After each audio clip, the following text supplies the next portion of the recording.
welcome to Itaewon by Night episode 2, The Lonely and the Great. We'll get announcements out of the way super quick. Once more, we are going to continue donations tonight. We had $155 last week. If we can get it to $200, we will be able to meet our own personal threshold and we will be ready to donate. All proceeds are going to Nordic Frost, a coffee shop near the event in Itaewon, which has set up the fund specifically for anyone who is not in Korea but still wants to contribute.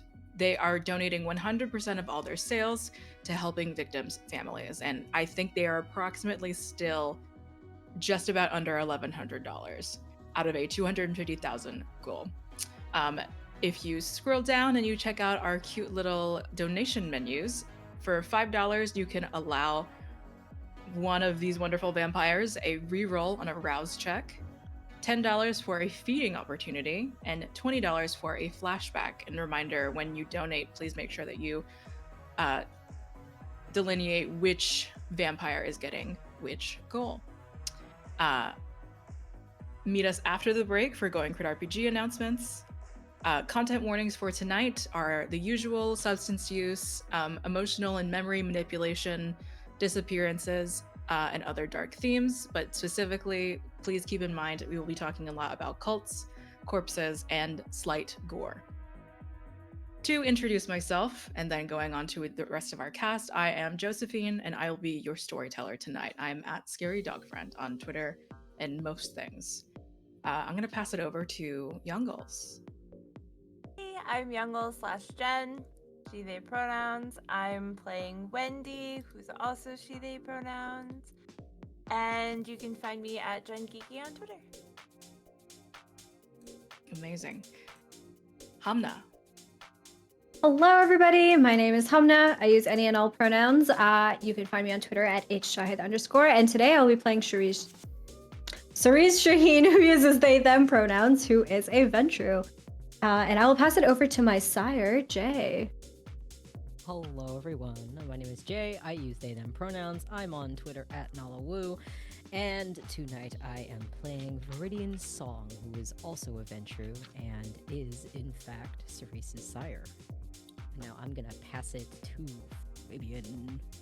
Howdy. My name's Fabs, producer over here at Going Critical. I am playing Jet tonight, a Thin Blood. You can find me at Rockets and Pens. And I'm gonna pass it to our guest, CJ. Who is this rotten piece of shit? Hi, everyone. Despite what Joe says, I'm very kind and nice. I'm CJ, or Scholastic Dragon Online, Scholastic the Buffet, Dragon like a mythical creature. Drop the O on Dragon when you search for me. And I'm going to be playing Temperance. I think I did not pick whatever pronouns you want for Temperance. Usually probably they, them. And my pronouns are they, them. Incredible. Amazing. CJ will be joining us once we get to the point with which CJ shows up. That's it. But for now, let me get into a very quick, short and sweet recap for all of us.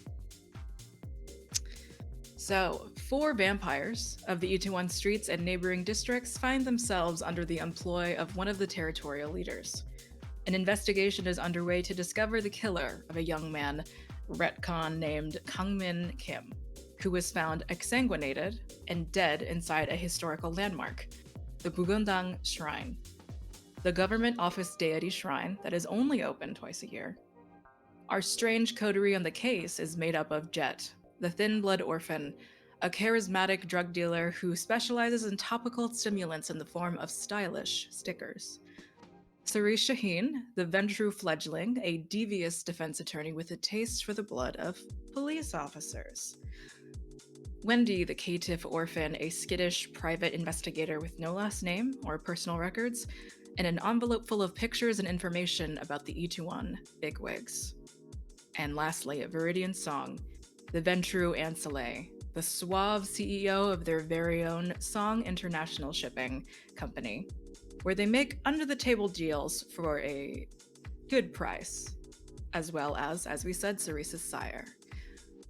Let's see where we find our vampires now, and specifically, let's see where Viridian is.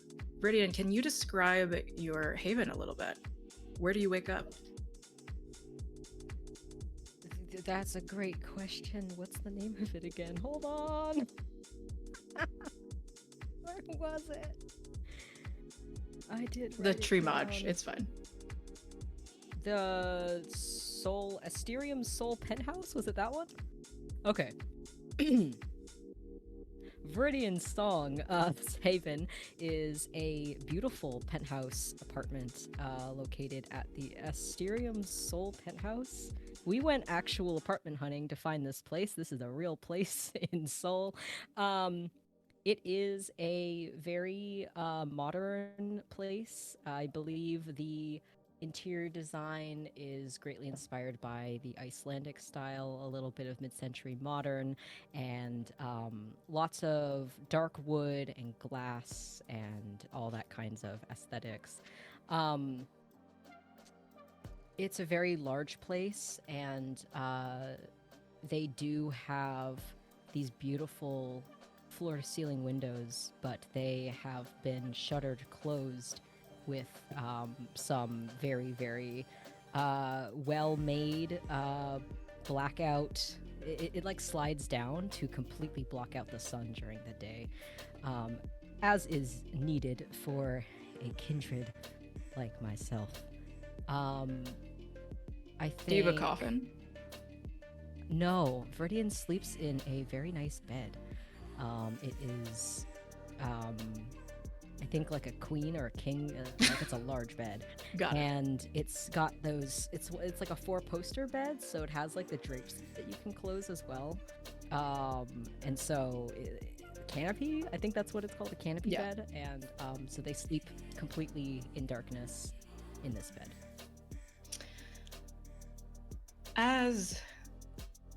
However early into the later night, Viridian usually likes to be awoken. Calliope Jin, your executive assistant, bodyguard, and a couple other things, makes a usual round of opening the curtains to moonlight instead of the day. City lights, the cars rushing past, and a more nostalgic feeling than just seeing them in broad daylight. With a gentle sort of hand to your shoulder and a slight shake, she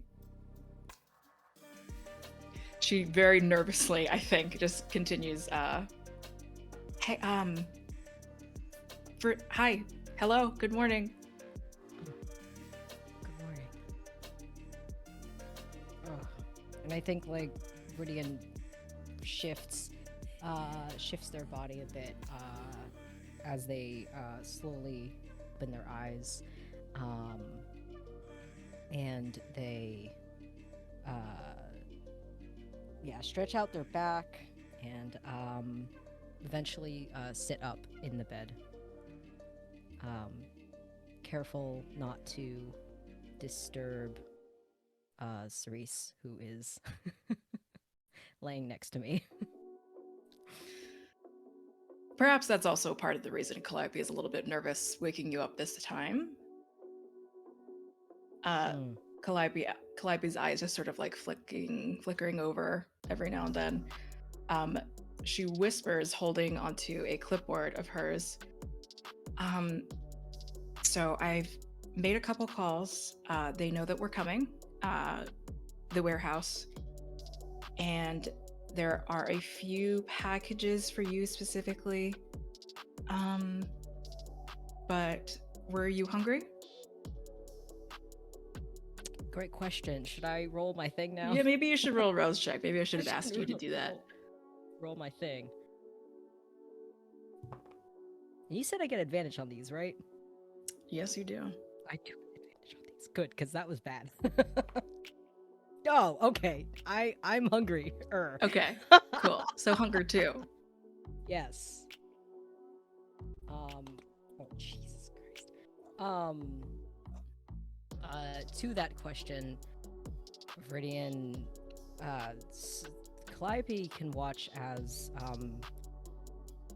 Viridian slowly wakes up as they rub their eyes and pull their hands away. Their eyes are now glowing red.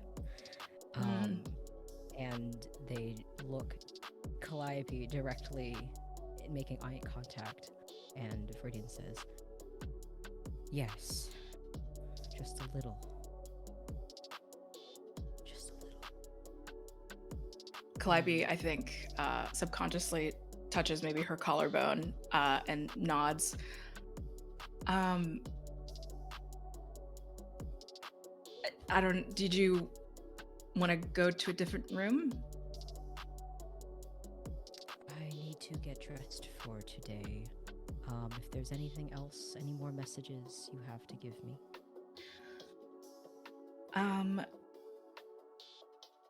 You will. There are flowers sent from Surrey.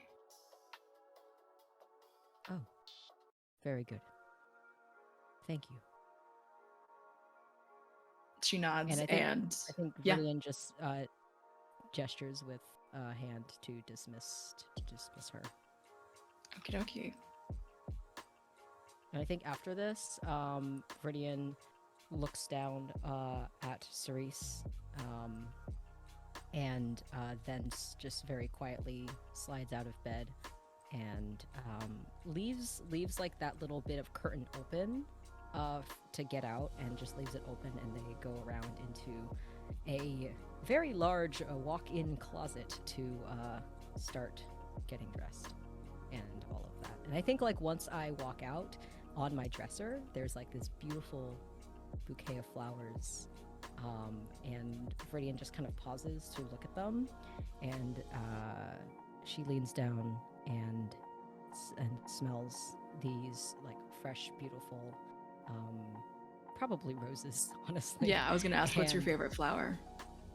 probably, I think Viridian likes a lot of different kinds of flowers, but I think he in particular sends me roses. Yeah. And they just smile to themselves and they disappear into their closet. Okay. If there's any other specific morning rituals that you partake in, Calliope will be waiting for you as soon as you're ready. More towards, I guess, if it's a matter of you driving to your office at this point, or how are you also dealing with your hunger at the moment?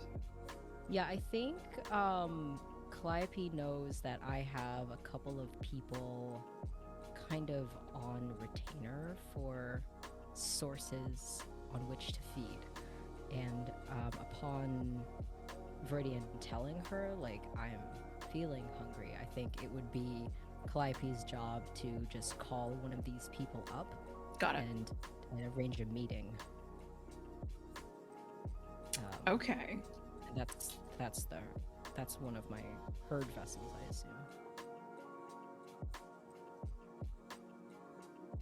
Let's see. Maybe it's an interesting thing. I think while the both of you are in the car, Calliope is calling someone and is kind of the very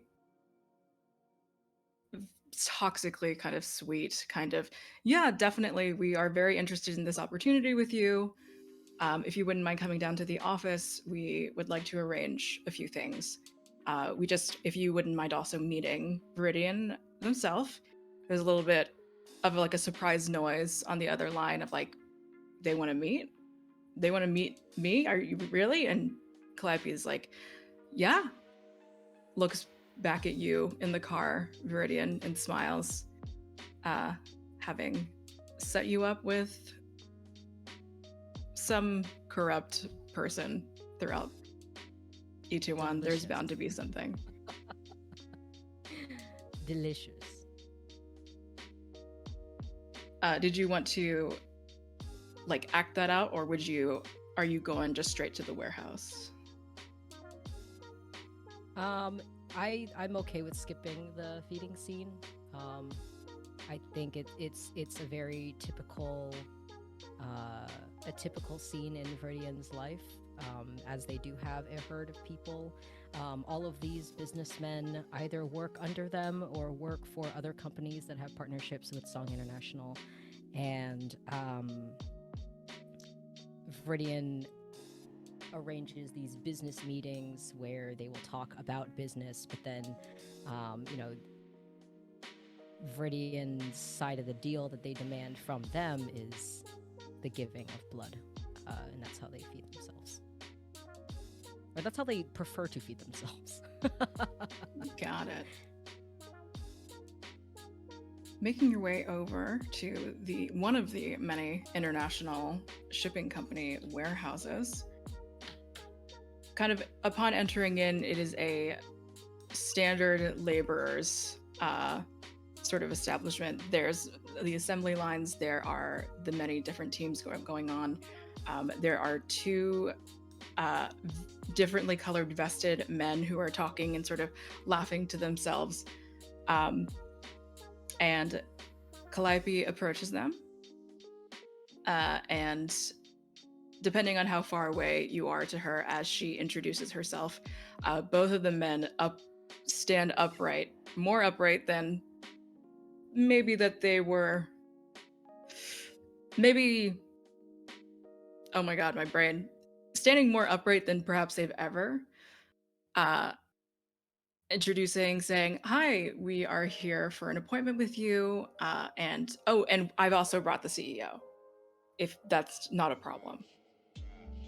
And And both I of think the men, Viridian is like walking out of the car behind Calliope, and I think they're dressed in a very nice matching suit. I think they wear green. Pantsuit with like a white blouse, and they're wearing like simple but obviously very expensive gold jewelry, and I think they have like teardrop pearl earrings in their ears, and they walk up just next to Calliope, hands just gently crossed, or arms just gently folded in front of them. And they extend a hand out to these two men to shake for a handshake. both of them slightly cowering, definitely looking at Calliope of like, we deal with you all the time and you didn't tell us about this. The both of them shake sort of their heads, shake it off whatever feeling of anxiety they have, and they kind of muster up a very manly, good evening, and they both shake your hand. We're both the foremans of this floor. Is there anything we can specifically do for you? Should we head to our office? Yes. Surprised by your kind of curtness, and you are directly led to a more comfortable sort of space. The desk is a little messy. This is potentially their foreman office, whatever. A little dirty, a little dusty, but it's a place without all of the commotion and people. Calliope stands to the side of you, and we'll say that both of the foremen just sort of like lean against their desk. So did Calliope reach out that this was about specifically the young man? I don't think Calliope gave details. Okay. I think she left them hanging. It's that really terrible thing you do when you say like, we want to have a meeting, and you don't tell them about what. Yeah. Stay toxic. I think like when they walk in, Viridian, there's like probably like 2 or 3 chairs like in front of the desk. Viridian will just sit in one of those, and as they do so, they run like their fingers over the surface of the desk, and they look at the dust on their fingers, and they kind of like do this thing and like just look up at them, and they literally gesture to their own desk and say, "Have a seat." Oh, yeah, we'll have a seat in our own desks. And the both of them sort of just follow along. They listen to what you say. They follow your directions. I'm here to talk to you about one of your workers. Unfortunately, I'm sure you've heard of the news. He has died. They And both look at Viridian each is, like, other. watching their faces to see if they know who she's talking about. The both of them are confused. There isn't a look of it really recognition of or acknowledgement necessarily of what you're saying. One of them says within the warehouse, because we haven't had any incidents or anything reported. Kim Kong Min. Does that name ring a bell? And I think Viridian like pulls from like a briefcase or something, just a file folder that they open on their lap and just glance down at it and glance back up.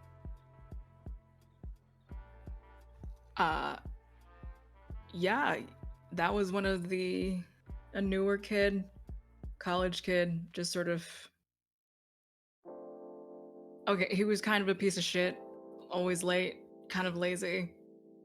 I mean, I can't say that I didn't favor him so much in my team, but he was a piece of work, kind of. I wasn't really sure what his home life was, if there was any family involved with his life, but he just partied, hungover all the time. Something happened to him. Did he have any friends? Yeah, he had college friends or something. Some of them came, didn't really keep up the job or anything. He was the only one that really stayed around. Viridian just takes out a pen and starts like writing in this like notebook file folder thing. And they I think write in like silence. Like they don't say anything else for like maybe 30 seconds. As they're just like writing down notes, and occasionally they glance back up just to like look at these two men and then back down. And they're both so fucking nervous. And Viridian, after what seems like a very long time, says, "And these friends, their names?" We got Dohun. Oh, sorry, Joe. No, you're good. I'm never prepared. We got Dohun and Hyuni. Hyuni. Both of them just standard assembly team. Mm-hmm. Put things together, get them ready. Same classes, something like that. What school? Youngsun International. And Viridian just nods and continues to write all of that down. And at one point, they turn over to Calliope to see if she has any additional questions. Calliope says, "Is it possible for us to take his file if there was any paperwork on him, any sort of scans of ID, so that we're able to more properly let the police handle the situation?" A lie. Both of the foremen sort of look at each other. I mean, his parents didn't even reach out to us yet. Well, I don't know if we had. I don't really know anything about him.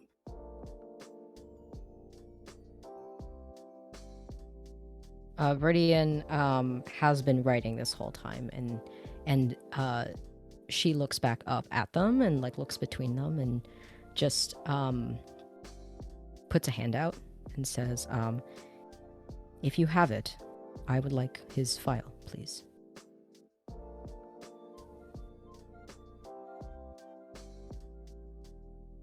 I don't think that's appropriate for us to do. Viridian's face sours. And I think they just stand up from their chair.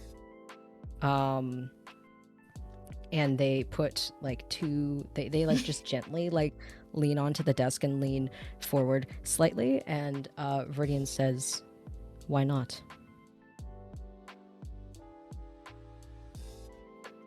I mean, like we said, no one's come forward asking for his information. We obviously have everything on hand for his, his pay and everything. And But I would like to get his paychecks to his family or next of kin.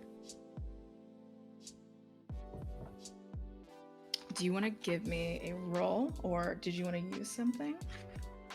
Yeah, I want to try to, I think I want to just straight up try to intimidate them. Manipulation but- intimidate or charisma intimidate?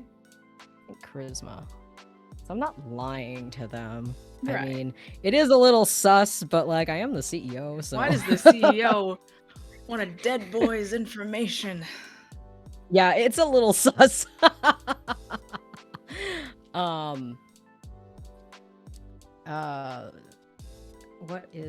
What did you say? Oh, charisma Intimidate. and intimidation. Okay.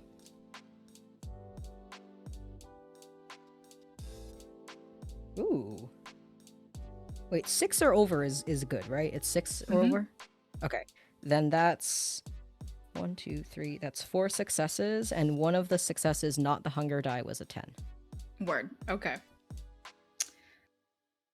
I think the other 4-man that's just been maybe more of the silent one, just kind of like hits with like the back of his hand the arm of the other 4-man, and it's just kind of like, we don't know, just hand it over. Like there's no reason for us to keep it necessarily. Like I don't know what to do. If our CEO knows what to do, then maybe we should listen to the CEO. You don't want to do all that paperwork either, now do you? I'll handle it for you. We appreciate it. We're very grateful. We're very grateful. And then goes over to the cabinet file, pulls out whatever alphabetically. There is a little folder, manila, just simple office stuff, and with both hands and with a bow presents it to you.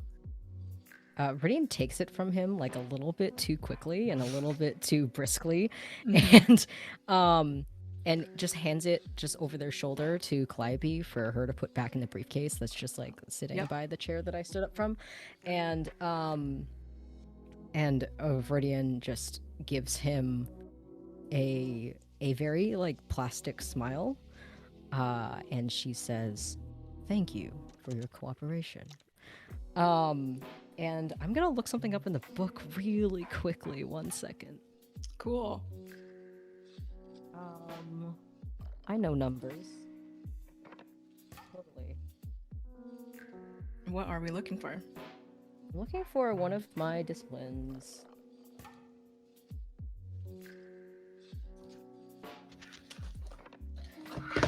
So the file folder that they just gave me would have been the proof of his employment at my company, right? Yeah. Or at least all the physical proof. Yep. Okay. Then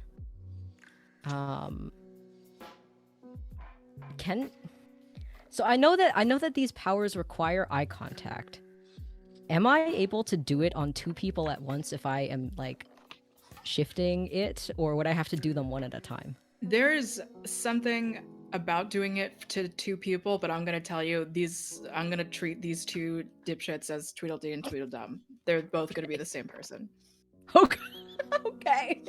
So in that case, Viridian is just going to meet his eyes and then look at the other person's eyes, and as they do so, their eyes start to glow red from their usual like dark brown Mhm. color.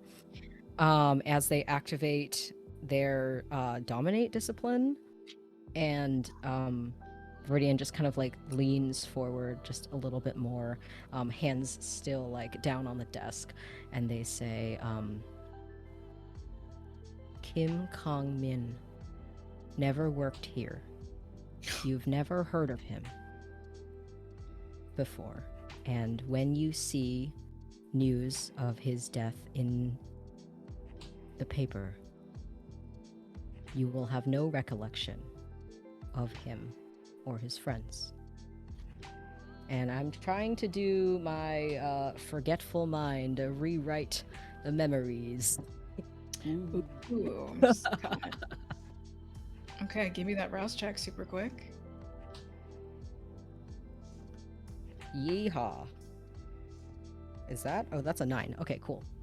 Nice. All good. Give me that manipulation plus your dominate. Manipulation plus dominate.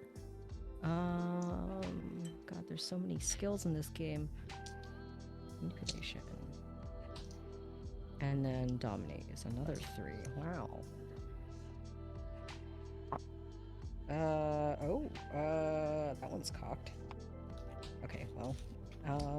Nope. I got 3 successes, and one of the non-hunger die was a 10. Both of my men have a shared 1 success. Okay. Yeah. Sexy. Yeah, so easy enough with your forgetful minds. Are they left in a certain state? Or it just I think the last thing Viridian just says, once they're done sort of rewriting that bit of memory from the past, whatever. I don't know how long this guy was employed here. But Viridian will just, as their eyes fade back, they smile again at the two of them and say, it's a pleasure doing business with you. I will be sending you details of our deal via email. both of the men, eyes glazed over. About what again?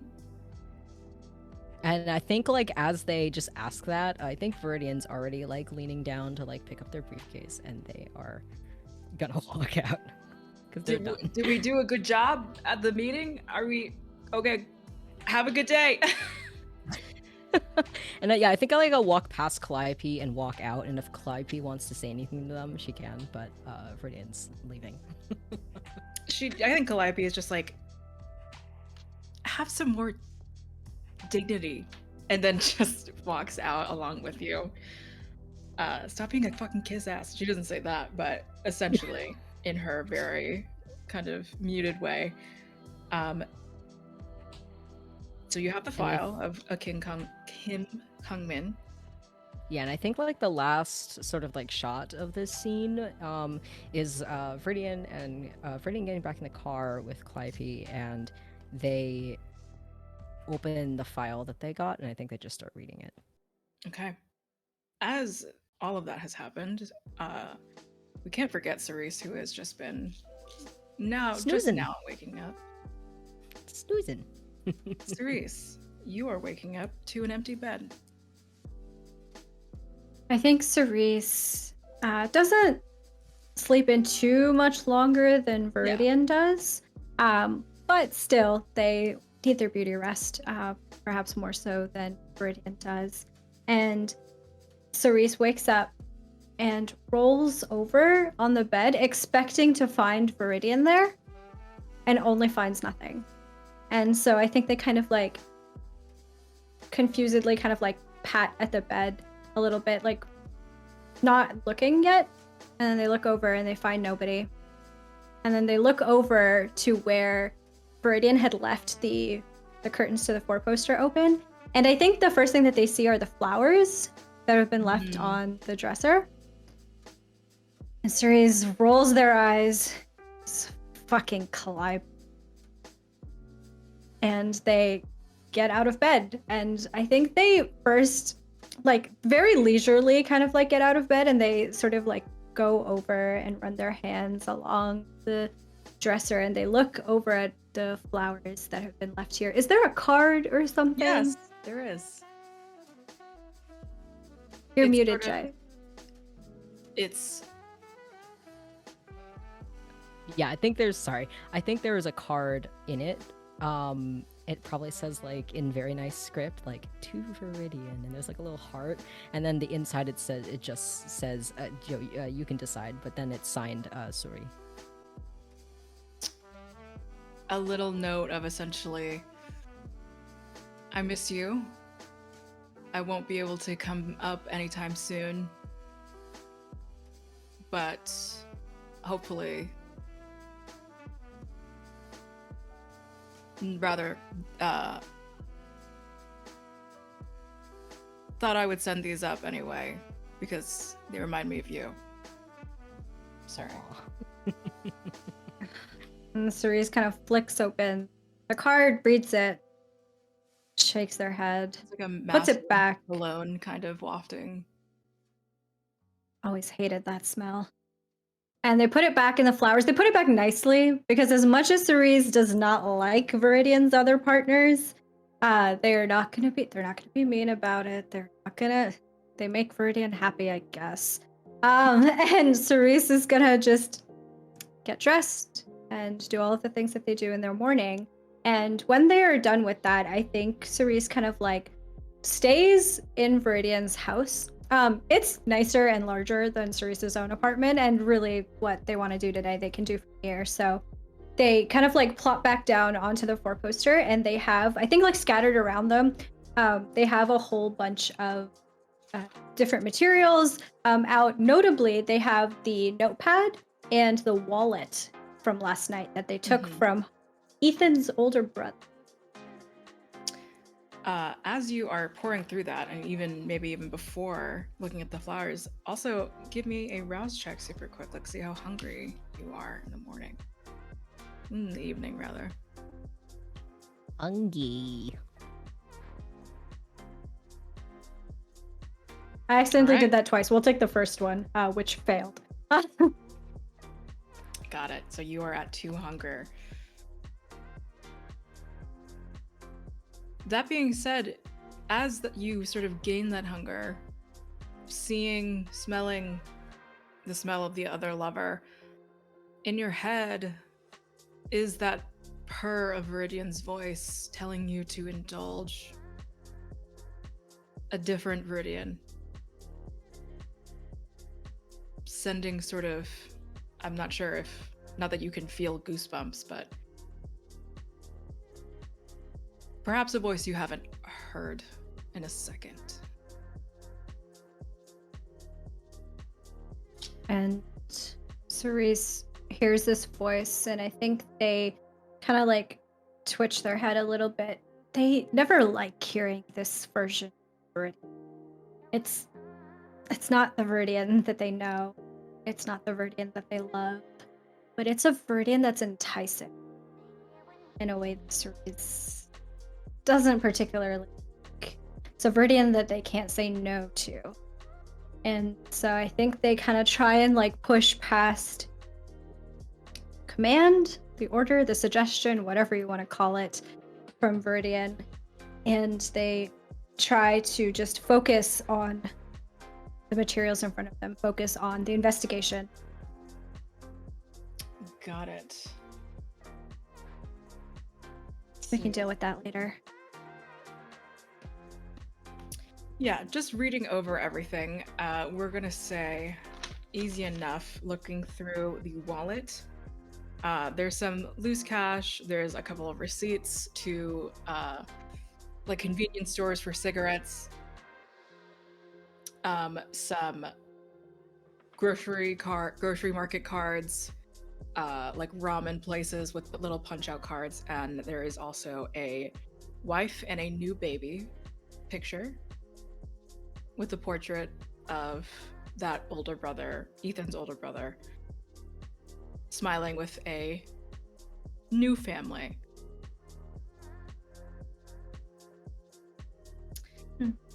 There's also a picture of what looks to be a young Ethan Hahn from a high school graduation picture.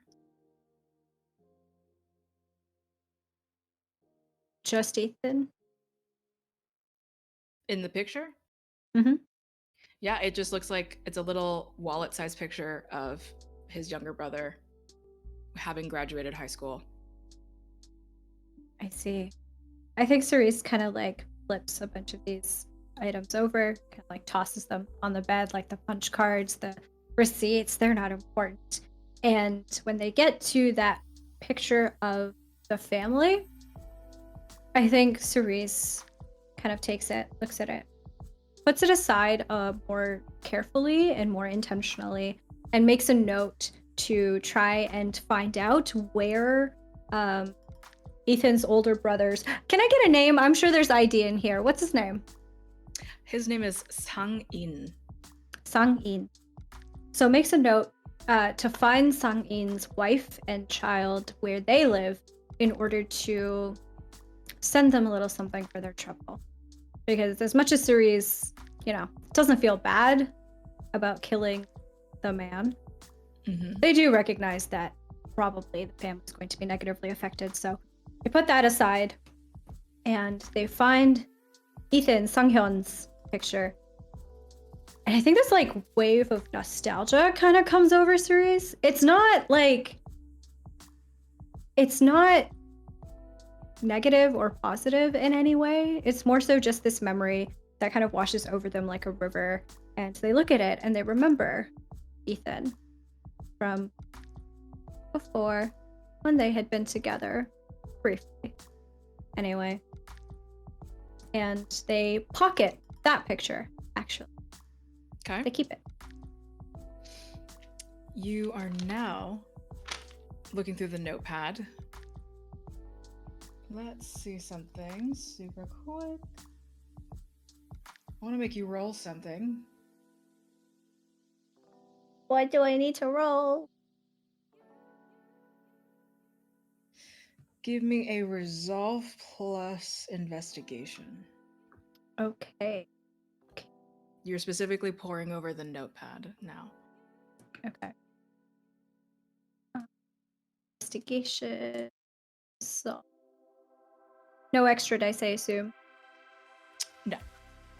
Cool. And what's the difficulty? We'll say 2. All right. I got 2 successes. Just exactly that. Amazing.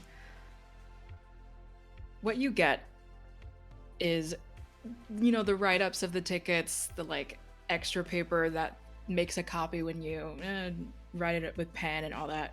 But going past all of that, past jargon, you find a file, specifically Ethan's file,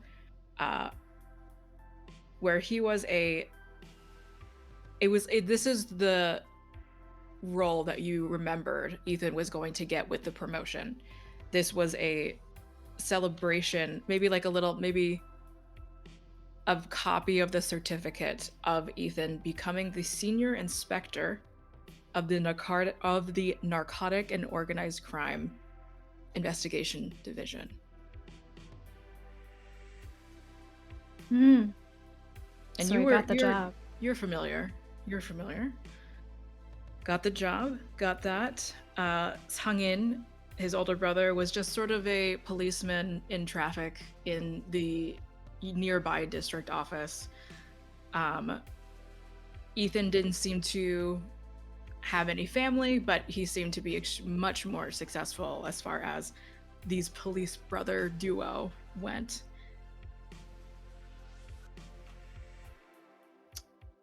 However, it's looking like there are some advancements. There's progression from when that case was last left. There is another copy. There's a newspaper copy, even. A little headshot, a little paragraph. Local police officer missing.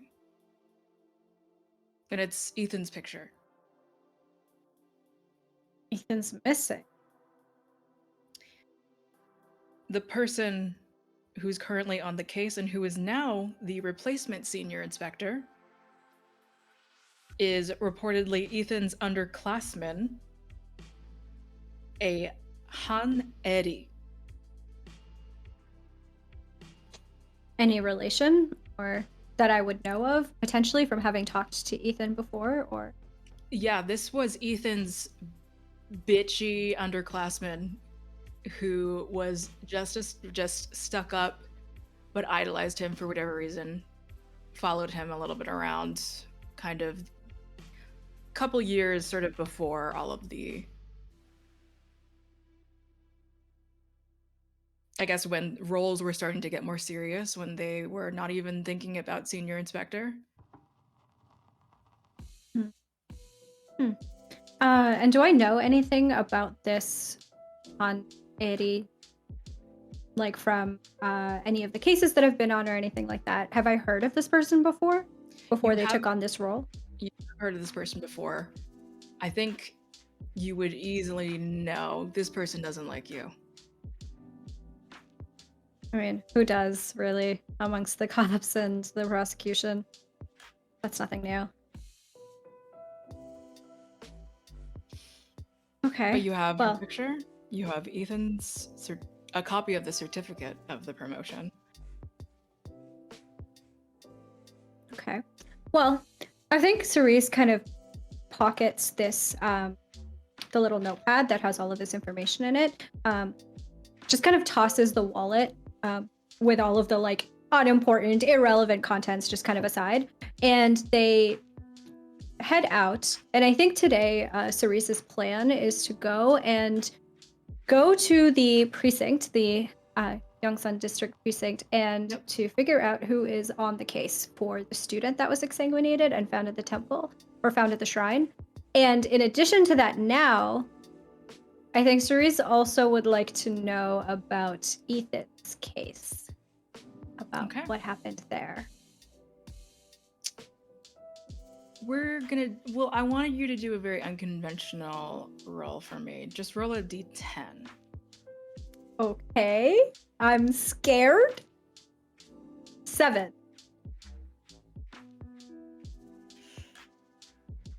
I think you walk in. You have general familiarity with the area. I think there are very mixed feelings and reactions to seeing you at the precinct. Most of the time, it's not really your business to be there, but sometimes it is. At the sort of reception desk, there's like, I think, an older woman that is, I think she thinks that you're like a cute, like young kind of person, like making things work and changing the world and that kind of thing. And she like brightens up as soon as she sees you. But then you also know there are some people walking by that are like, oh fuck, like hide everything. What is this? What is Cerise gonna do this time? But I think the old woman signs you in, and you don't have to do anything in particular as far as needing a particular person that let you in. Beautiful. And I think Cerise just walks on in, and they actually go straight for I don't actually know. I should have probably looked this up. I don't actually know what the rankings of like police officers and stuff are. So whoever's in charge of the precinct, I think Cerise goes straight to their office, doesn't knock at the door or anything like that, opens it, and then plops themselves onto their desk. I believe it's General Commission Officer or something, Commissioner, that sort of role. Sure. It's locked, I guess, firstly. Are they inside, at least? Is it glass? Can I see? There's sort of that very like narrow little window. You do walk past a meeting room. There seems to be a good amount of police officers and people in suits looking at a projector. And there's Haneri. She's kind of talking very passionately towards the projector. People are sort of nodding and like really interested in what she's saying. Well, interested because it's their job, but she's there. Presumably the person that you're looking for, the commissioner's there. And after, we'll say 7 minutes of waiting, I don't think Cerise waits. Okay. Seeing the meeting room, I think Cerise will walk up to the door and kind of, ideally out of view, will eavesdrop. Listen in on what is this meeting about? What are they talking? Yeah. Let's see. Give me a wits awareness, please. Okay. We'll call this a 3 difficulty. Okay. Sounds good. 2 of 3 successes. Okay, so not quite. You're here. We'll say that you're hearing sort of blips of words. Recent. Boy. Sticker.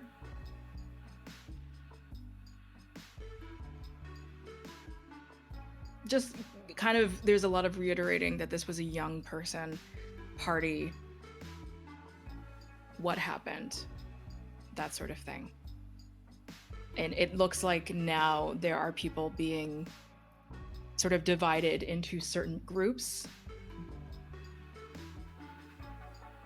And there is certainly someone that is seemingly presiding over this meeting and just maybe even supervising Eddie. But then she locks eyes with you through the window of the door.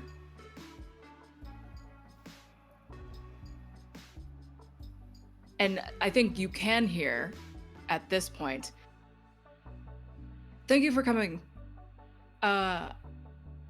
Let's wrap up if we are able. I have a meeting after this. Thank you so much for your time. You know, very politely wraps up everything.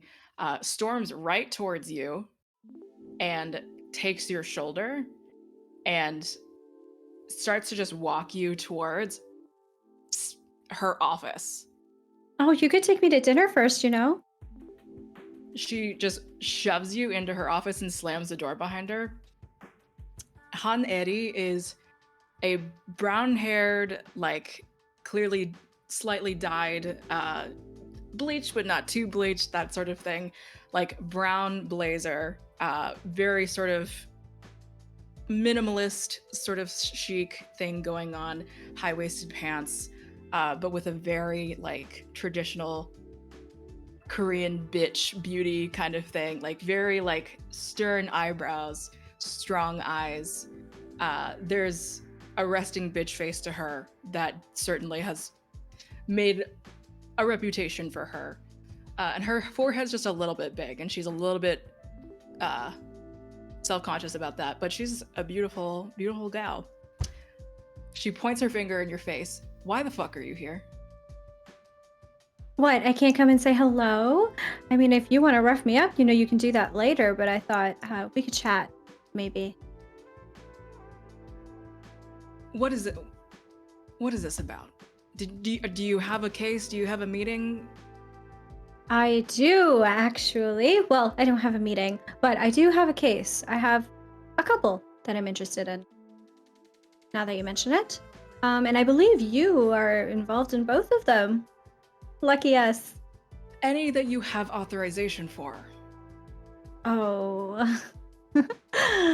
Area. Darling. Anything that you have been officially assigned to. Something, Cerise.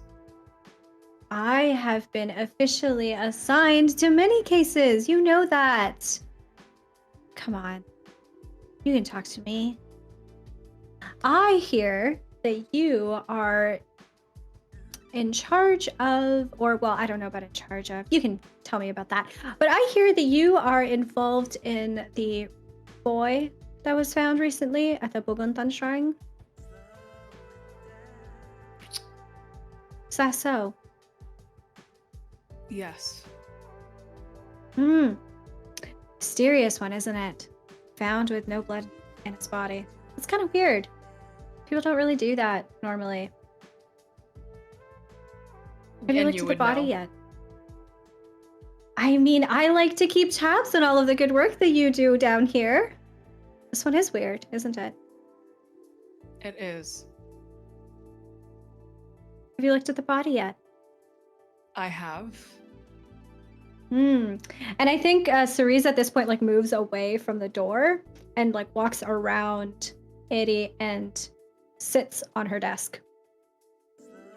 And just kind of like puts their arms down against the desk, sides of the desk, and kind of like leans forward. And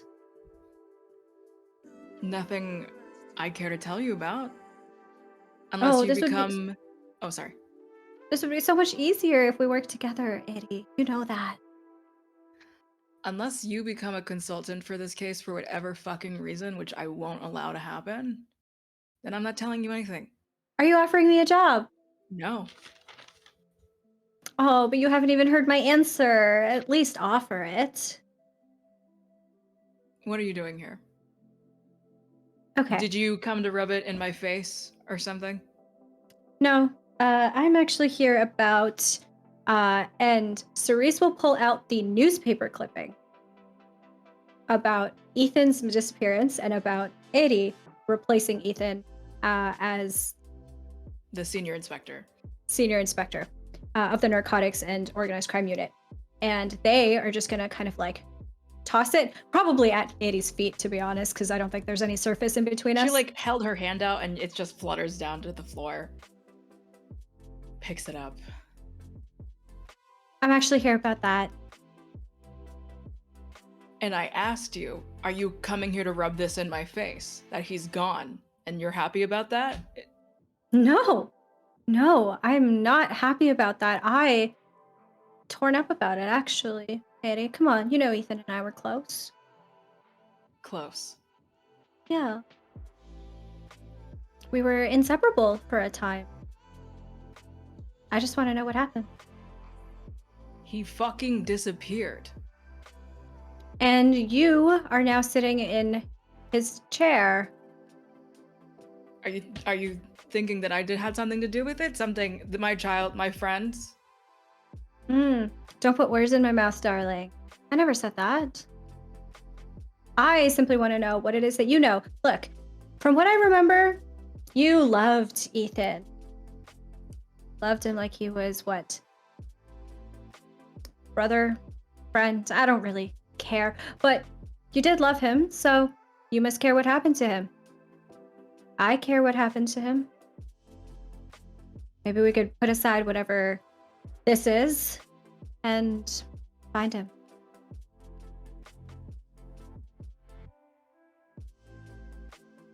Your name has been in the news often. You've been racking up quite a record. I'm just good at my job. But it's nice of you to notice. It's hard not to. When you're so fucking garish.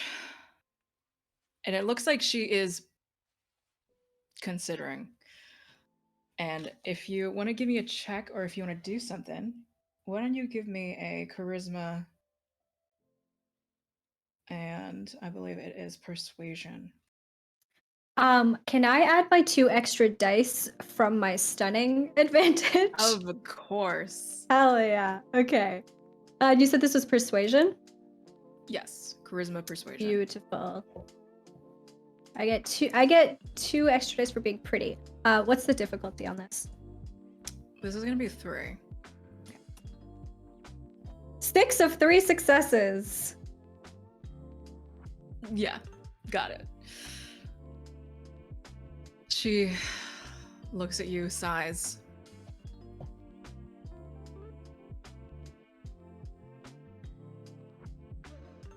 I'll see what we can do about it, Cerise. And Cerise, I think, takes one of their hands off of the desk and holds it out, smiling up at Eddie.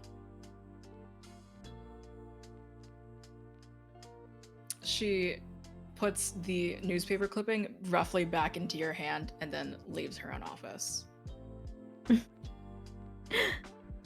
Touchy. While Eddie is gone, actually, Cerise is going to take that opportunity to snoop a little. Can I find out where can I find any of the files regarding the body or the student's investigation in this office? Yeah, before we move on to the next scene, give me a wits investigation again and hold on to that for me, please. Beautiful, We're will gonna do. move on. Dun, dun, dun. Hey, Jet. Oh, hi. Hello. You were wanting to talk to who again?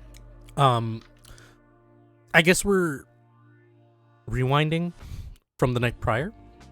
Sure. Yeah, we can say that this is you hitting up whoever you would like.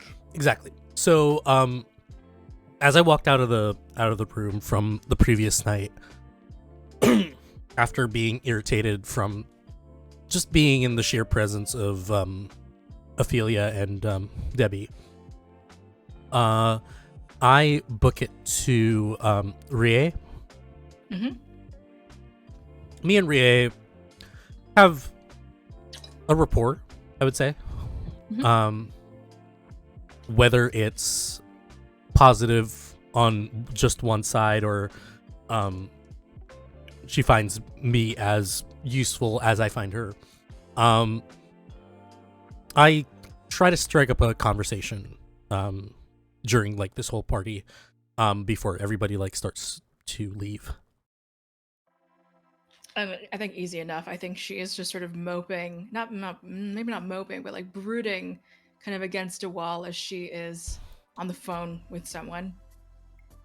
Sunglasses, sort of. I will say the green is actually more of like a chartreuse, like snake scale kind of suit. Very lavish. I love it. Outfit. Can I do a check to try to, I don't know, maybe like catch the end portion of that conversation? Oh yeah, absolutely. Cool. Do you want to give me? They identify as she, right? Like. Yes, she, her. Mm-hmm. Okay, cool. Give me. Do you want to do a wits awareness? Sure. Cool. That's 2 successes. Yeah. The last couple sentences as she seems to be wrapping up her conversation.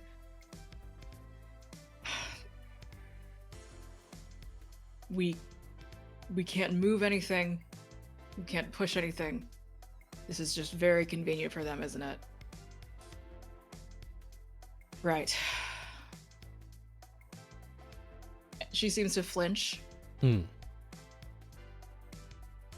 Okay. And without really the greeting, no greeting of goodbye, hangs up the phone. Mm-hmm.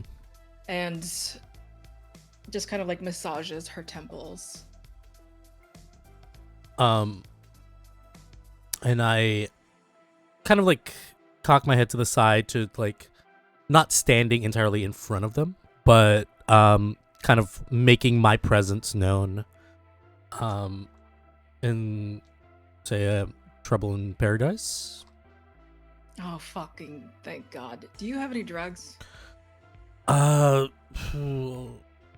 then I look at my like into my coat. It's like, what do you feel like tonight? I want to fucking party. You know, But like not in the good way. I don't really have anything on me because I had to change whole attire bullshit that they were talking about. How about we just like get out of here and let's talk. I'll get you what you need. How about that? Easy enough. Let's go. Amazing. I wave over to Mama, like if they're in the crowd, and just like give them like kind of a I'm heading out kind of gesture. She, trusts you. She's, although she views everyone as her child, she Mhm. doesn't actually treat anyone like a child. And she is like, go do your thing. Okay. I blow her a kiss, and then I'm gonna the night's still a little early. I'm gonna I'm gonna bring Rie to a regular haunt that I go to that I know I can run into probably Kyun and get restocked, so I can give something to Rie at the moment. Word. Hmm. So yeah, I sent out a text asking where Kyun is. I think Ken is near 91 Hannam. Okay. So I'm gonna head over there. I'm gonna lead Rie over there. But as we head over, I ask her, what was that all about? What was what all about? Oh, whatever that was. And I point over to where she was and kind of like do a gesture of like a phone call gesture.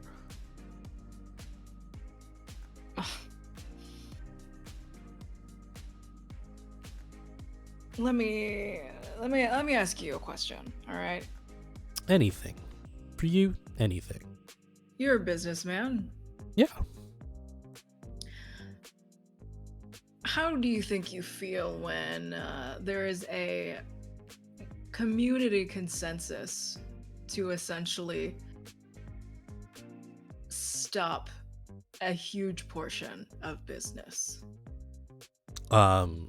It depends. Is it gonna encroach on my business? It's gonna encroach on you making a fuck ton of money. Well, then I'm gonna try to figure out who's responsible and maybe try to have a conversation about it. If you know who's responsible, but they're backed again by this community, what do you do? Depends on the community. It really depends. Because, you know, you and me go a while back. You know that if I have to, I'll do what I need. Oh, I know. So, are we talking about the elders, or are we talking about regular Joe Schmo that thinks they can fuck with us? We are talking the good old fucking Saint Mary herself. We are talking that old fucking weirdo, Ophelia. God damn it.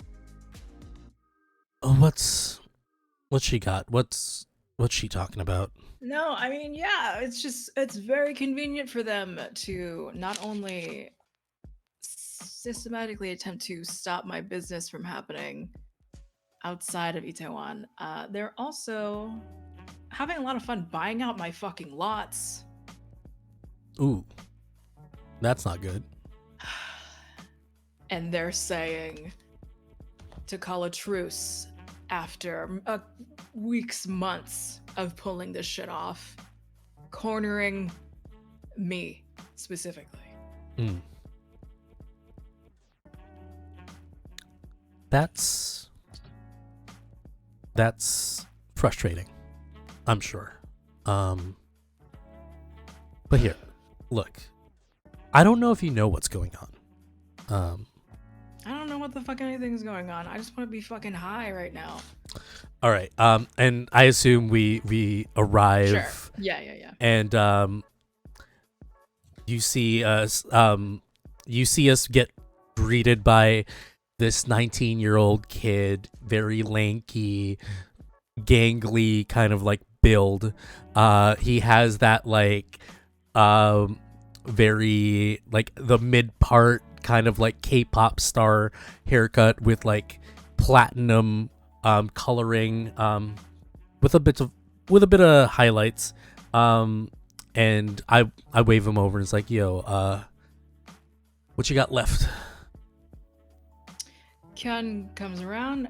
I think he has like, he really needs to stop doing this, but he has like a jean jacket that has inner pockets that he has been taking things in and out of.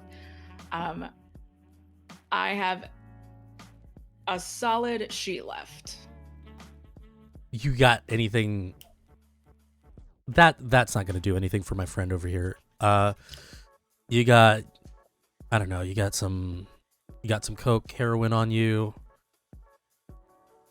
Oh yeah, there's a party going on right now. Is this a suck situation?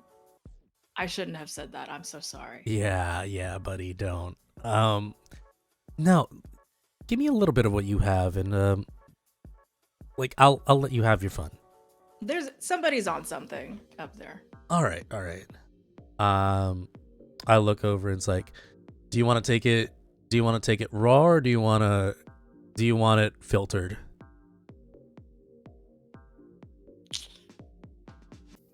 Because apparently there's a party upstairs, and like if you're a little hungry, we can go upstairs and have a bit of a meal.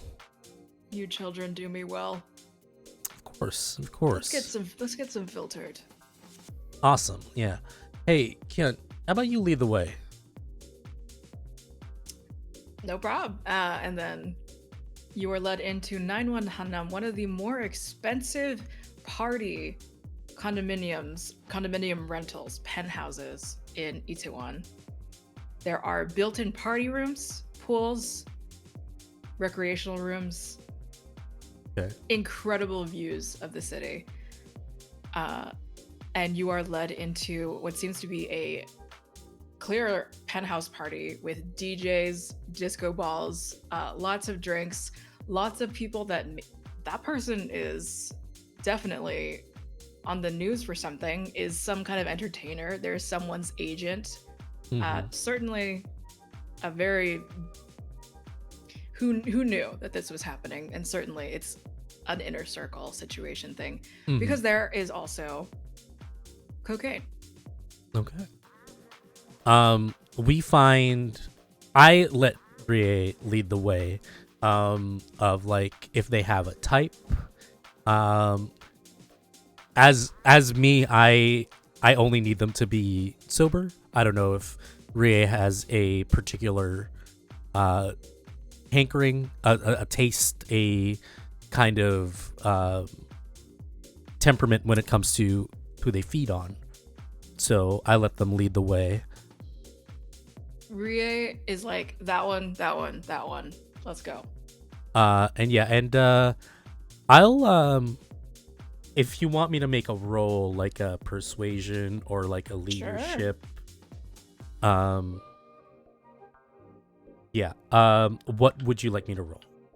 To do what? So I would like to basically use my influence as like the known drug guy to have them like follow us. Oh, got it. Yeah. Do you want to give me charisma or manipulation, leadership, or persuasion? Either of those two attributes and skills. Let's do manipulation and persuasion. Gotcha. Yeah, so 7. Okay. We'll see.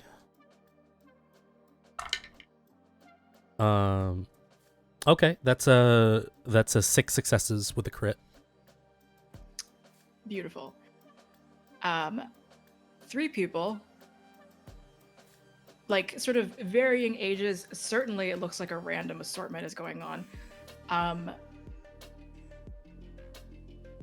At least 2 of them are like, oh, like, am I gonna get into like a meeting opportunity or something? And they're just kind of excitedly, 2 of them clamor to each other, and one of them is just maybe more of like a late 30s to 40-year-old like man who's just kind of like, okay, sure. I kind of dressed it up in the way that it was like, hey, I think I got some new stuff with me. How about you 3 test it out for us and come with us and like, you know.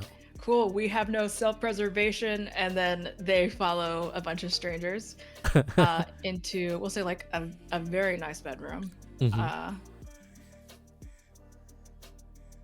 And I think Rie will start to continue to have we'll just keep having this conversation. Yeah. So, I mean, how much do you know about the Mins? Well, I was supposed to be a part of the family, right? No shit? What? Yeah. You know how it is. You know how, like, elders look at me and say, oh, you know, an orphan, somebody was abandoned. Yeah, my sire thought I was going to come out quite all right. Unfortunately, this is what he got. So much for being a ghoul for about, like, what, 3 years maybe? Fuck. Yeah. It's like a long time for you. Yeah. And I thought everything was going to be mine. But here we are. Slumming it with these kids and just drugged up, just pointing over to the drugged up people that we just fed on. Yeah.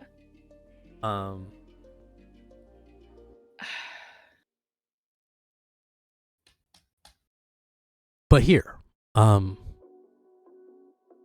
might be able to fix our problem. Both you and I's. Yeah? Because I'm your problem is my problem. The old bat is telling us that there was a murder. I mean, everybody knows, but they gave us a little bit more information about that. You have the pulse on who's renting, who's coming in, who's new to the city. Have you heard anything? I mean, the kid was just like a college kid, right? Nobody really. Yeah, but I'm trying to see if you've heard anything on our front, on the kindred front. Because college kids, I can probably figure out. Probably go out tomorrow and do some recon, but I mean, do you know anything about the young son? They're students. There's like a whole yeah. conglomerate of fucking kids Yeah. that are apparently running their own thing. It's a fucking kindergarten over there. All right. Well, I heard that they were using my product, so if anything, That's I can true. ask Kyun if he's ran into these kids. But the thing is, he was exsanguinated, so if it's not me, if it's not you, it's not one of the elders, who could it be, right? We don't know it's not one of the elders. You know, you're right. But giving them the benefit of the doubt. Somebody might be new, somebody might be out of place.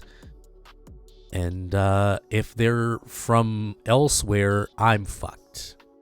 Because you know how they like me.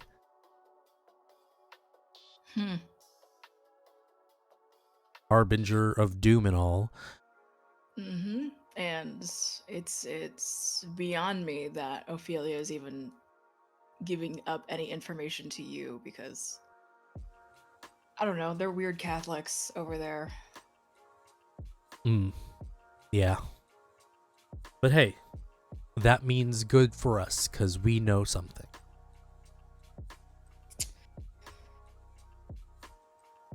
Do you wanna shake on a alliance, kid? Do you even have to ask? You and I, we work well together. I do have these 3 other kindred tied to me, and just so you know, I'm working with Song Industries and their sire, and we're good. That's all good with me. look, fantastic. I just wanted to know. And I just hold out a hand. And you shake hands with Riehino, the daughter of a dying Yakuza clan. Her eyes, through the sunglasses that she always wears, and almost nictate in a very snake-like slitted pupil. Yeah. I, stupidly enough, Jet, after that happens, Jet's like, strangely enough, I find that attractive. It's definitely not strange. It is attractive. Well, look, let me get let me get my boy Kyun out of here. And we'll keep in touch. You'll let me know if there's anything that you hear, and I'll do Yeah. the same. All right. And after that whole conversation, I'm gonna drag Ken out of there. I don't want him to enjoy too much and forget that he's on the job. Mm-hmm. You know, It's like 4 a.m. and he's like, woo! Yeah. He's still going. Yeah, I bring him to like one of those 24-hour ramyun spots. Oh, yeah. It's just those like kind of like small self-serve stores. We grab some noodles. I go up to the roof of our apartment, wait for the sunrise and watch it a little bit.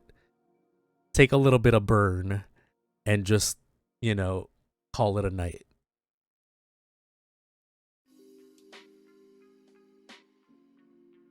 Well, And- call it a morning, I guess. All in the morning, yeah. Yeah. With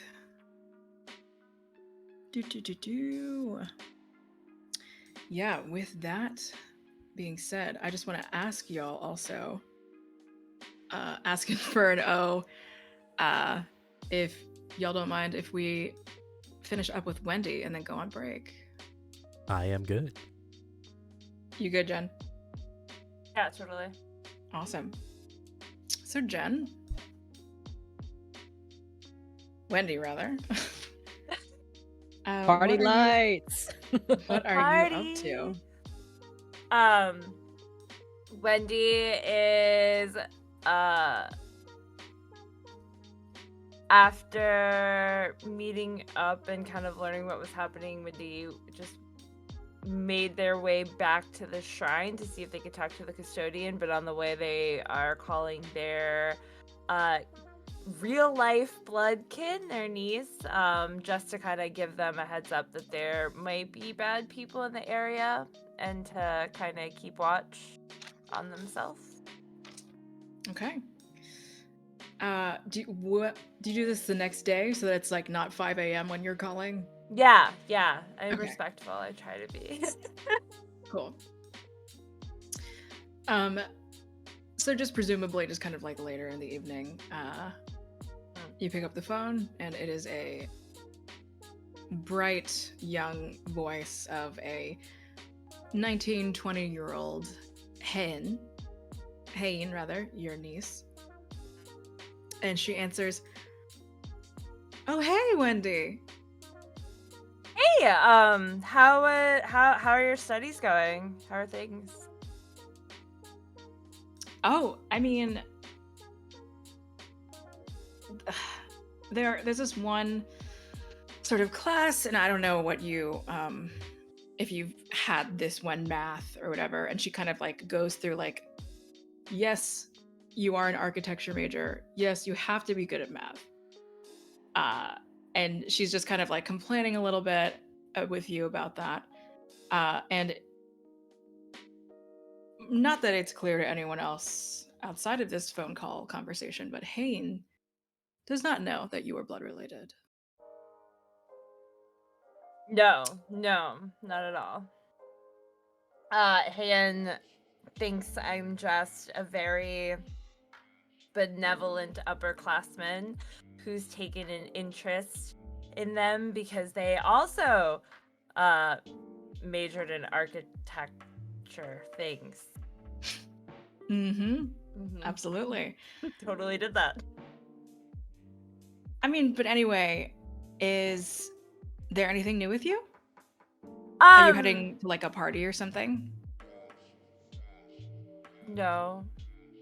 I mean, I've been, not normal student partying things.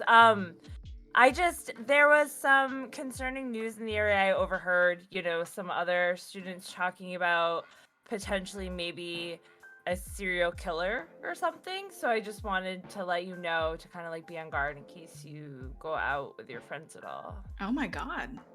Yeah. They were found at the shrine, and I mean, not like anybody really hangs out there, right? Nobody hangs out there. But, if you happen to be walking by or, you know, they might go to other parts of Itaewon. I'm not really sure. So I just wanted to give you a heads up. And just check in because it's been a little bit. So you doing okay? Yeah. You eating okay? Do you need food? Do you need money? You doing all right? It's so funny whenever we have this conversation because it's like you're my second mom or something. Yeah, I'm doing okay. I've been seeing someone. Lee? I mean, like, not surprising or anything, but she's American, and it was extremely. It was I don't know. Whenever there's another person that also speaks English and like kind of still learning Korean at the same time, the amount of relief that I have with with them, like I'm getting by. I'm doing things, but there's some of the like more particular things that are really getting lost on me, and we're in the same major. Yeah, I don't know. I Nice. think I mean that'll be cool. You know, you definitely want. So when do I get to meet her? oh, anytime. I mean, tonight I am studying with a group over at the library. But I mean, like, if you want to party at some point, I think this weekend is like definitely better. Like Wendy takes in a deep sigh every time one of her students or hand is like, let's go party, because like, yeah, she should be doing that and they should be kind of in that space, but they are still very much like, I want to go home and crawl in bed and like read a good book. So Wendy kind of like, yeah, sure, totally. No, I got some things I have to finish up, you know, some you know, freelance work stuff, and but yeah, this weekend should be good. I feel like I'm going to be a little busy tonight, so Yeah, not tonight. Yeah, no, that weekend would be great though, honestly. Just be careful, you know, and if you see anything or if you're out walking at night and need someone to walk you home, just give me a call, okay? Oh, yeah, totally. Yeah. Do you I know you're like a night owl or anything. Is there any time that's like off limits for you or whatever? Not really, but you know, honestly, with how busy I am studying all the time, I feel like the daytime is just like always gets away from me, you know what I mean? There's just so much going on. But yeah, just anytime, you know, just not tonight, but like any time other than tonight would be good. Yeah, of course. Definitely don't want to spring anything on you. That was really fun. Yeah, thanks for the information. I mean, oh my God, I'll go ahead and tell my parents about it and see if there's anything on the news. You know, maybe I just heard it on this amongst students. I don't know how much of it might be on the news. I haven't seen anything yet, so it could just be nothing, but it could be something, you know what I mean? But tell your parents I said hi, and if they they need anything, maybe I'll like drop off dinner or something this week. I feel like I haven't brought over food in a while. Oh my gosh. Please. Okay. All right. But anyway, I'll talk to you later, okay? Bye, I'll see you later. All right, take care. And then Wendy's gonna make her way over to the shrine. And easy enough, kind of your friend at this point is a very old man, kind of custodian, just sort of like picking up trash and kind of like humming to himself, like sort of mustached and a little bit of like a hunched back, but strong, sturdy body at the same time. This is Harabuji. This is Lee E. Harabuji, or Grandpa Lee. Harabuji. How you doing? Oh, Wendy, it's been a while. Yeah, here. And I just like take out like a $1 bill out of my pocket and just like give it, like just stick it in his pocket because I know he's not gonna take it from me. Yeah, I was just wondering, I've been hearing some weird things happening around here lately. I heard that there's some scary stuff going on. Have you seen anything? Anything worth note, maybe? The very jolly temperament kind of quiets down, comes down. He kind of like leans in with the broom kind of close to his chest. You should definitely be worried. You should. I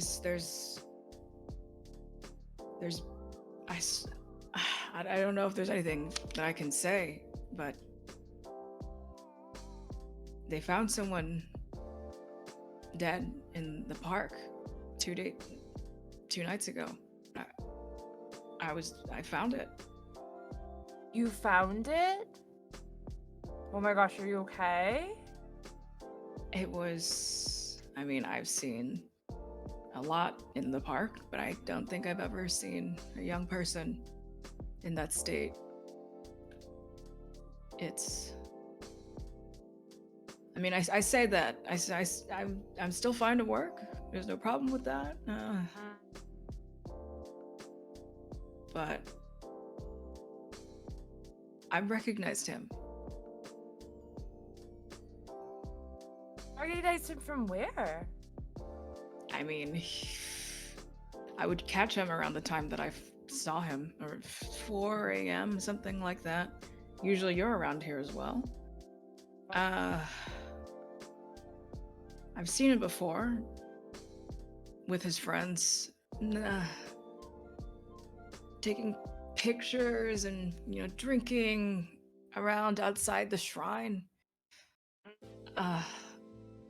Once someone, I'm sure a tourist or something, not a very conventional gesture. Someone left a small little, some sort of plate, some sort of decoration, just before the few steps towards the shrine. And they were there, and they were drinking and taking pictures again, and the boy, the one on the news, he crushed it. He broke it. I was angry at him. He was so careless. Were these foreigner boys? I guess maybe one of them was college students. College students. Okay. Oh, how would you they have? I know. Not trying to step on toes. Just saying they have doctors for when stuff like that happens to you. Maybe here. And she takes out another bill out of her pocket and sticks it into his shirt pocket. What are you giving me? Oh, just take care of yourself. You work so hard, and I'm sure that was really, really very, I wouldn't wish that upon anybody. That's gotta be so hard to deal with. So here, I can't buy you lunch right now, and sometimes I know I bring you lunch, but this week I'm gonna be a little busy, so just buy yourself some good lunch, okay?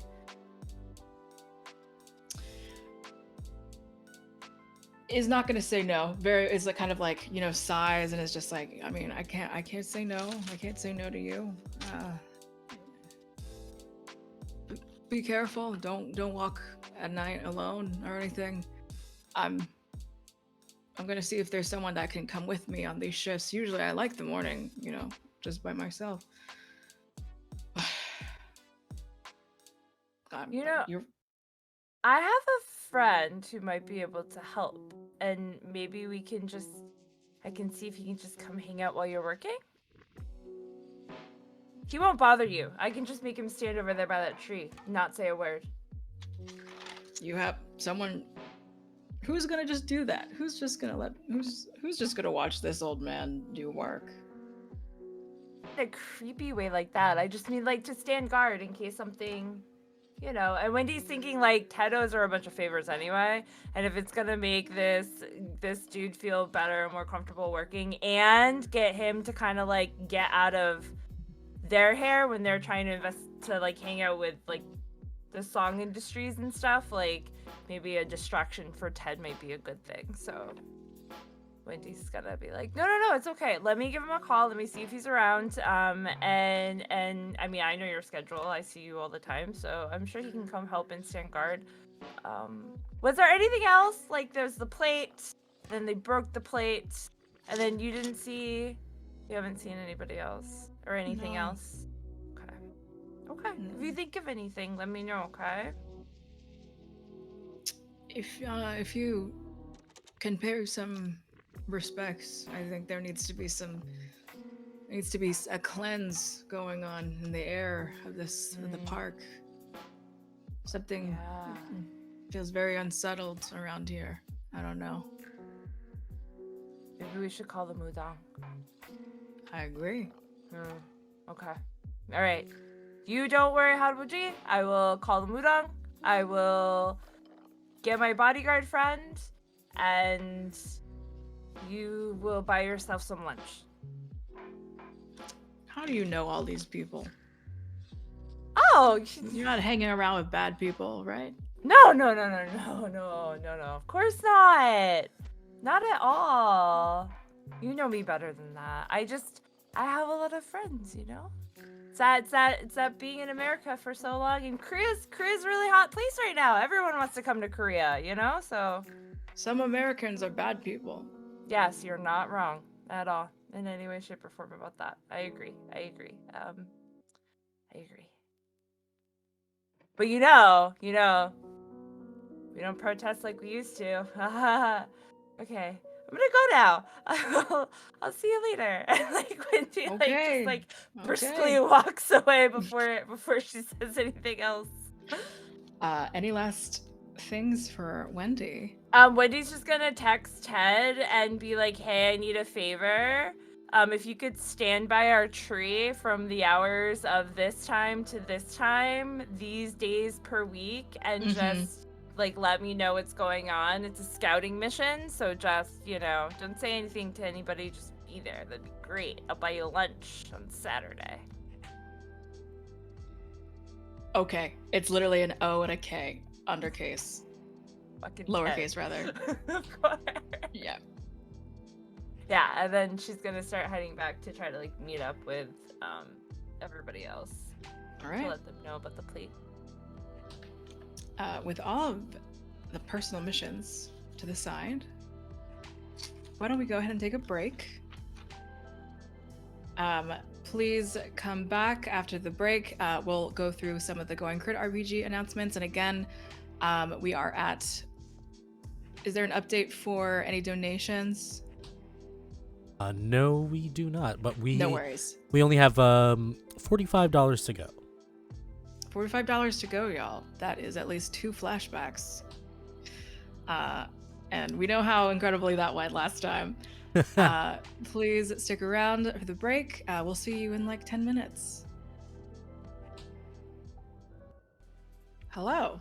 Welcome back. As I've said, thank you for rejoining us so that we can talk about some Going Crit RPG announcements, as well as a thank you to Fangirl Review for the $5 tip. Let us know who gets that reroll for the Rouse check. Going Crit RPG, just as a reminder, our events, Hellions of Karnacht is Mondays, 4 p.m. ET. Farewell Yellow House finale is still being rescheduled, so stay tuned on that. Tomorrow, Wednesday, will be the makeup game for The Party Never Ends, a Kids on Bike one-shot, on just kids on one bike. Kids on Bikes one-shot. The GM is Maddie Matihi at 8 p.m. EST. And if people miss the Spooktacular in general, all the VODs are all on YouTube. It was a great time. Hell yeah. With that being said, what Cerise finds is the address to the intermediary morgue that Kim Kungmin's body is in. It hasn't seemed to move all the way to the Jongno-gu district, or the Jongno district, which would be where the Seoul Metropolitan Police Agency would be, 30 minutes away from here. Hassle. You get that.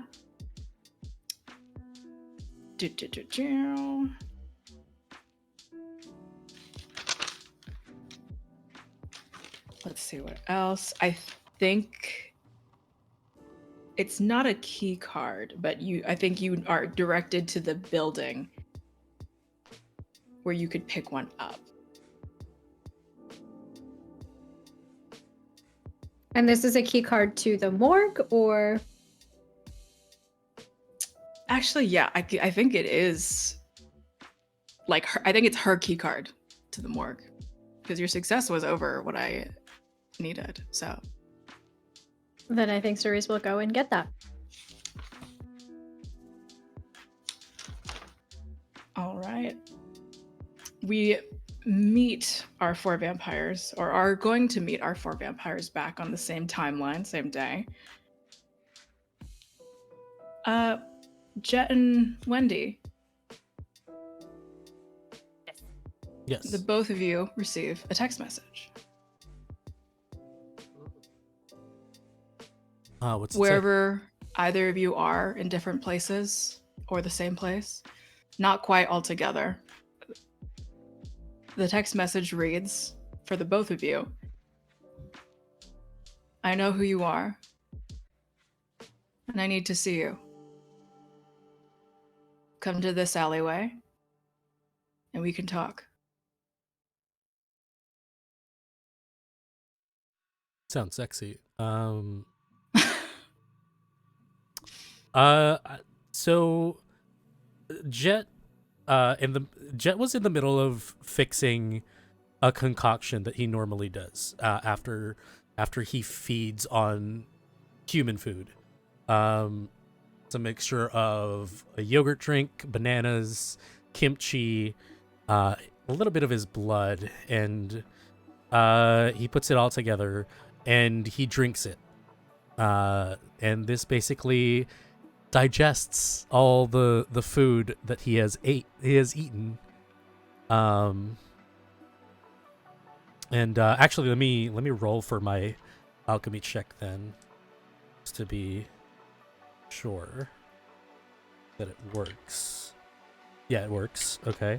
That was a 3. And then I just like text back like, new phone, who dis? But I'm already like on the way. Okay. Wendy, what's on your mind? Wendy is like, what the fuck? And then like goes back to texting her Mudang friend to like, hey, can you check out the shrine? Like, I'll pay for a quit if we need one. And then like forwards the message to probably forwards the message to Ted, like, hey, I know you're guarding the shrine, but like, here's a screenshot in case you don't hear from me in like 48 hours. Like, you know, because Wendy's dated a little bit in Itaewon, not a lot, but a little bit, enough to be kind of like, okay, we're gonna let people know where we are, so we're, even as a vampire, and then makes her way to wherever the alleyway is. Okay. Jet and Wendy, the both of you, I think it becomes clear you clock each other as you approach the aforementioned alley. It's just sort of in between like a strip club and like a closed like little corner mart. I take out my phone and ask Wendy, it's like, this you send this, or? I wouldn't be that weird about it. I would just tell you. I thought so. Yeah. Looking around, what else do we see?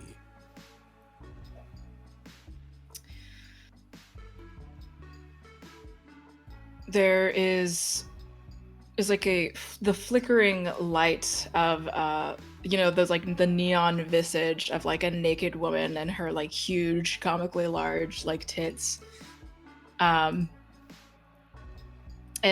sort of within the flicker is the clear shadow that gets left in there.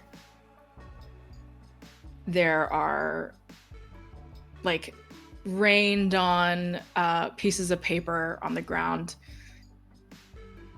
Some say revival, some say strip club. But no signs of a visitor, of a person around. Okay, that's weird. Yeah, no, this is strange. While we're here, since I have you, do you have any more THC chocolate? I kind of ran out. Of course. Yeah. Cool. And I hand it over, and I would have expected that maybe one of us could also like eat food, and I toss another kind of like probiotic drink as well. It's like, in case. Aw, Yeah. thank you. Yeah. I appreciate it. Anytime. Yeah. So you don't know? You don't have any? I don't have any thoughts. Like who could? No. I did text it back, but did I get a reply from that? You do. You get someone in your shadow. Wendy, do you respond at all to the friend? I texted. No. Oh, sorry.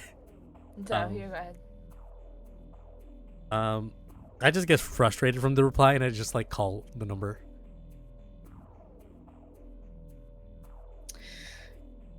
You hear a ringing out also in the distance as your phone rings alongside it. It rings.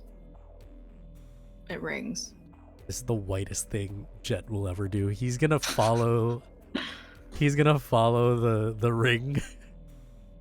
I'm gonna follow Jet, but like, kind of use my like stuff to be like quiet. It's Silence of death or whatever. ooh. Yeah. Let me see. Do you need to do anything? Do I need to do anything? Nope. Okay. While I'm Oh, give me. Oh. Sorry. Go. You're moving around, right, Wendy? Yes. So you're gonna need to give me a rouse check, actually. Okay. Let Success. it be known I have my pistol out. Got it. Wendy, do you carry any weapons with you? I think I do actually. No, I don't. But I probably Okay. have. I probably have like a pocket knife. I would imagine. Okay, totally. Yeah. Jet and Wendy, the both of you, Jet, you sort of watch as Wendy like kind of disappears at your side, Not weird at all. getting deeper into the alleyway. Mm-hmm. You start to hear someone speak alongside the ringing. And CJ, what does the speaking sound like?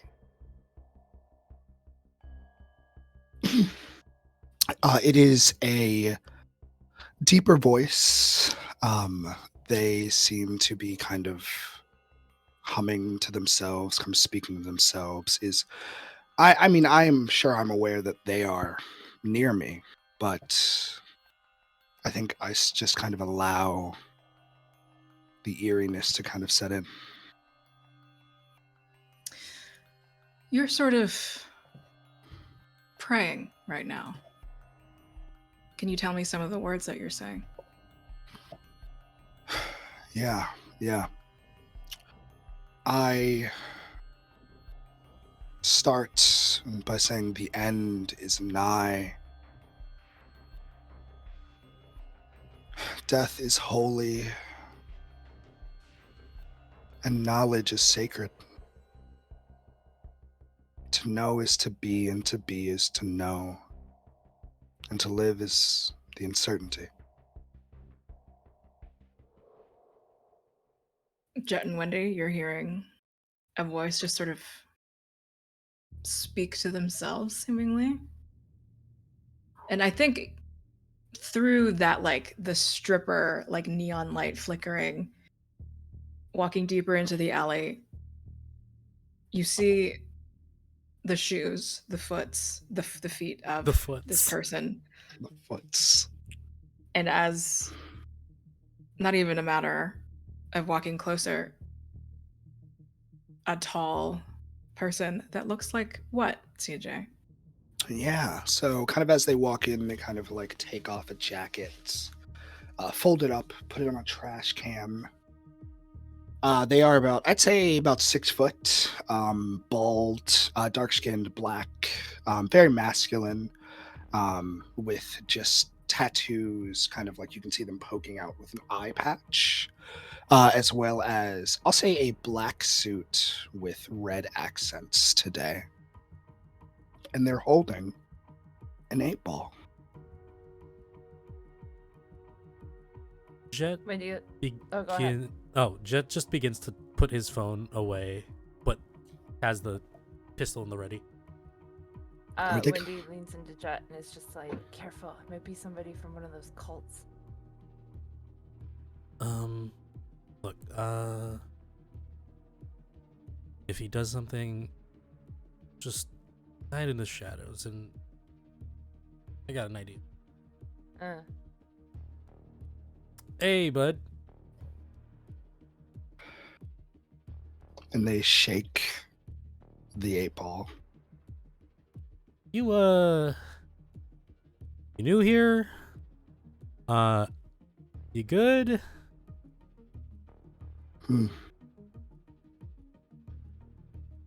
Most likely.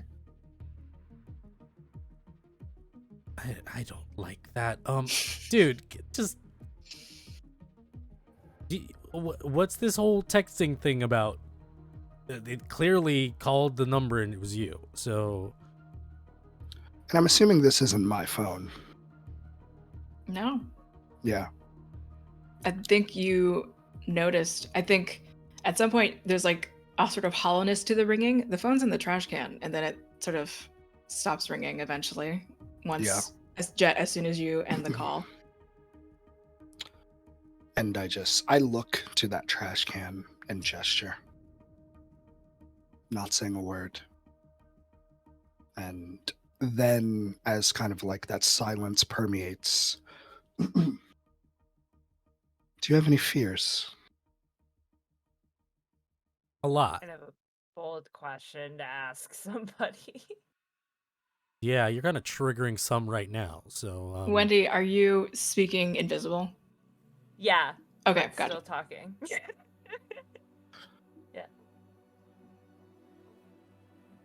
Understandable. There are a lot of things that people fear. Death, monsters, extreme weather. All these horrible and terrible things can be boiled down to uncertainty. And they shake the 8-ball again. The probability that things can change in but a moment and you could do nothing about it. Not a thing. Isn't that terrifying?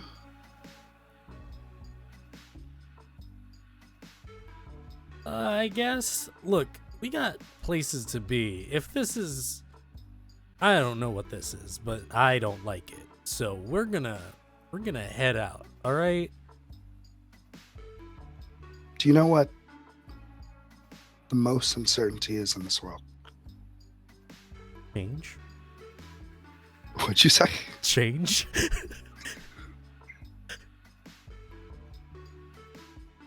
Orphans. And I think at that point, Temperance just stabs into their skin and kind of like bleeds and tosses some of their blood at Jet, who I can see. When as soon as you start stabbing yourself, I'm like, fuck this, and I run back and start shooting, not even like aiming properly, and I'm like, all you hear is, if you want me, motherfucker, you're gonna have to work for it, bitch. And I'm gonna start Okay. running. In the chaos, can I like grab the phone out of the trash can? You're gonna have to get right next to Temperance to do that. Oh, never mind. All right. Just- You're So, terrifying right now. Okay, I'm sorry. I disagree. But yeah, I think I just dig my hand deeper and coat my hand in my own blood. okay, we're gonna do a roll off. Maybe 1 to 2 rolls as far as this conflict goes. Chet. Yeah. With your gun, do you want to give me? Oh, I'm not trying to hit him. Okay. I am purposefully Fleeing. also drawing his attention. Because if me and Wendy, if I know that Wendy and I are not necessarily the same thing but similar, we're Right. both fucked. So I don't know whether, like, I know that Wendy has ways to get out, but I'm kind of fucked. So I need to figure something out. So I'm gonna kind of try to. If I was going to make a roll, actually, if you will let me, I do want to, if you would let me do an intelligence, maybe streetwise, to find, you know how Itaewon is uneven and unlevel? Right. I want to find a place where if I jump over, I'll land into garbage. Absolutely. Right now we're gonna just see how much this hits you for. Sure.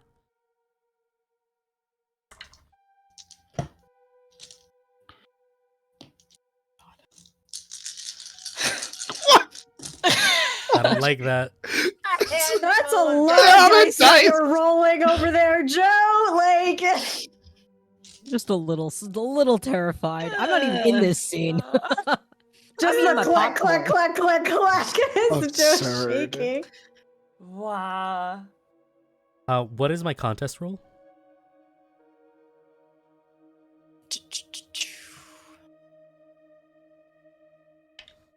Yikes. Sorry, 1 sec. The contest. Temperance rolled a 4. But what do 4 I roll successes. against it? Roll. You said streetwise and intelligence streetwise. Did you want to do that? Oh, before that, so I assume this is blood sorcery. Yes. What do I roll against it to reduce the damage? Right. So that is going to be a dodging. Do you want to do a dexterity athletics or something similar to that?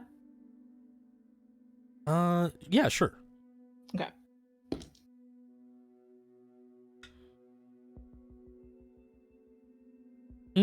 Okay. That is a 4. Okay.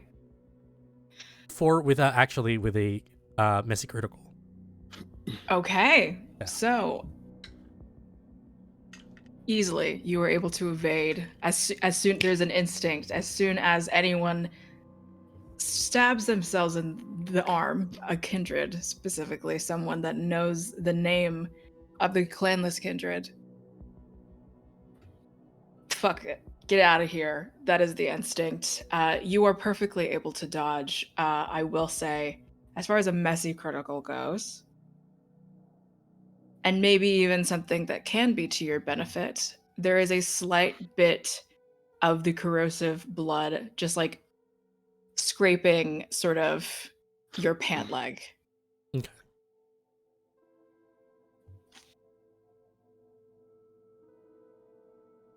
And you want to give me that trash roll? Jump into Yeah. trash roll? It was 5. 5. Jet, you disappear. Wendy, where are you? Crouching in a corner. Okay. Kinda like not moving. Kinda like red light, green light, just Some Squid Game bullshit. yeah. The song's in my head too. I'm sorry. There was one other voice, Temperance. Unless you want to pursue Jet. I think I let Jet sit for now because I am curious about the other voice. Would now if you could extinguish Vitae, would that affect Wendy? That's CJ asking in terms of invisibility. Let me read it super fast. I'm going to Yeah. assume for now that you need to know where she is. It needs to be line of sight. Got it. That makes sense. Okay. I think I am just going to say I know there's two of you. And logic dictates if one ran forward, the other should run behind. Up, down, left, right. I think probability is in my favor. Wouldn't you say? I'd like to, I guess, search. So you have sensed the unseen. Oh, I do. Fuck. It's fine. It'll be fine. And I'll Yeah. roll for you, CJ. Thank you. How kind.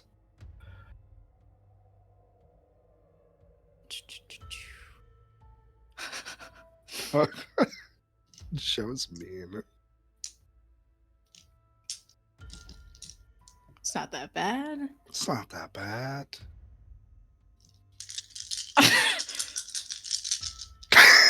Every time it does not get better. Okay, that wasn't a lot actually. This does just happen, I believe. Hmm. Easy enough. I think you are able to see. Maybe look around enough. Wendy, you are, I think, because Temperance is starting to scan for you, you are able to do something just before they fully lock eyes with you. Is there Yeah, anything that you want to do? I think Wendy would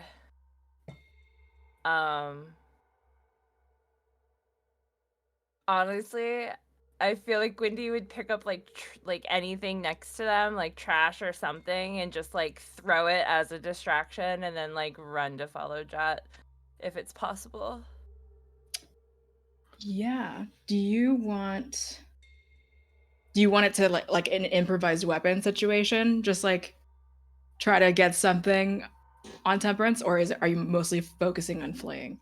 I'm mostly focusing on fleeing, so not necessarily at Temperance, but like in a direction, like if they're looking in a corner, like I would throw like a beer bottle or something, like Last of Us style on the other side of them to like distract them and then maybe like run. Okay, so give me 2 rolls. Okay. Let's say wits and either brawl or melee. No, sorry. Yeah, wits and brawl for throwing.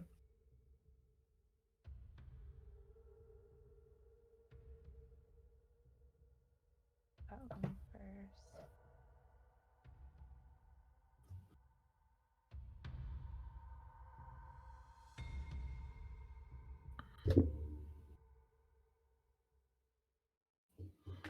That's good enough. Okay.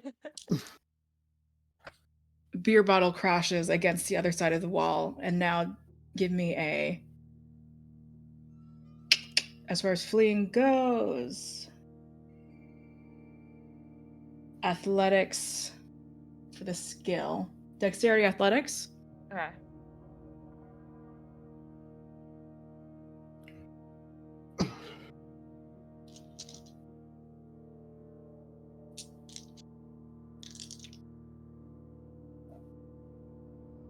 Okay.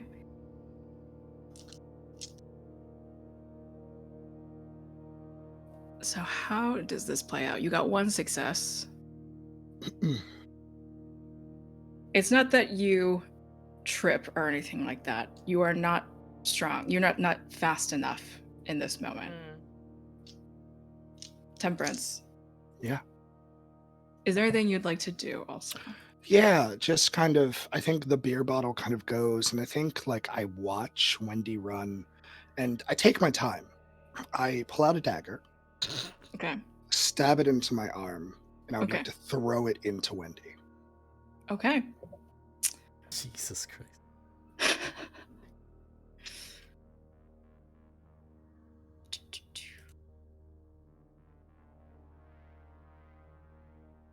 Wendy, please attempt to give me another dexterity athletics, or if there's anything else you find suitable, I'm totally down to let you use it.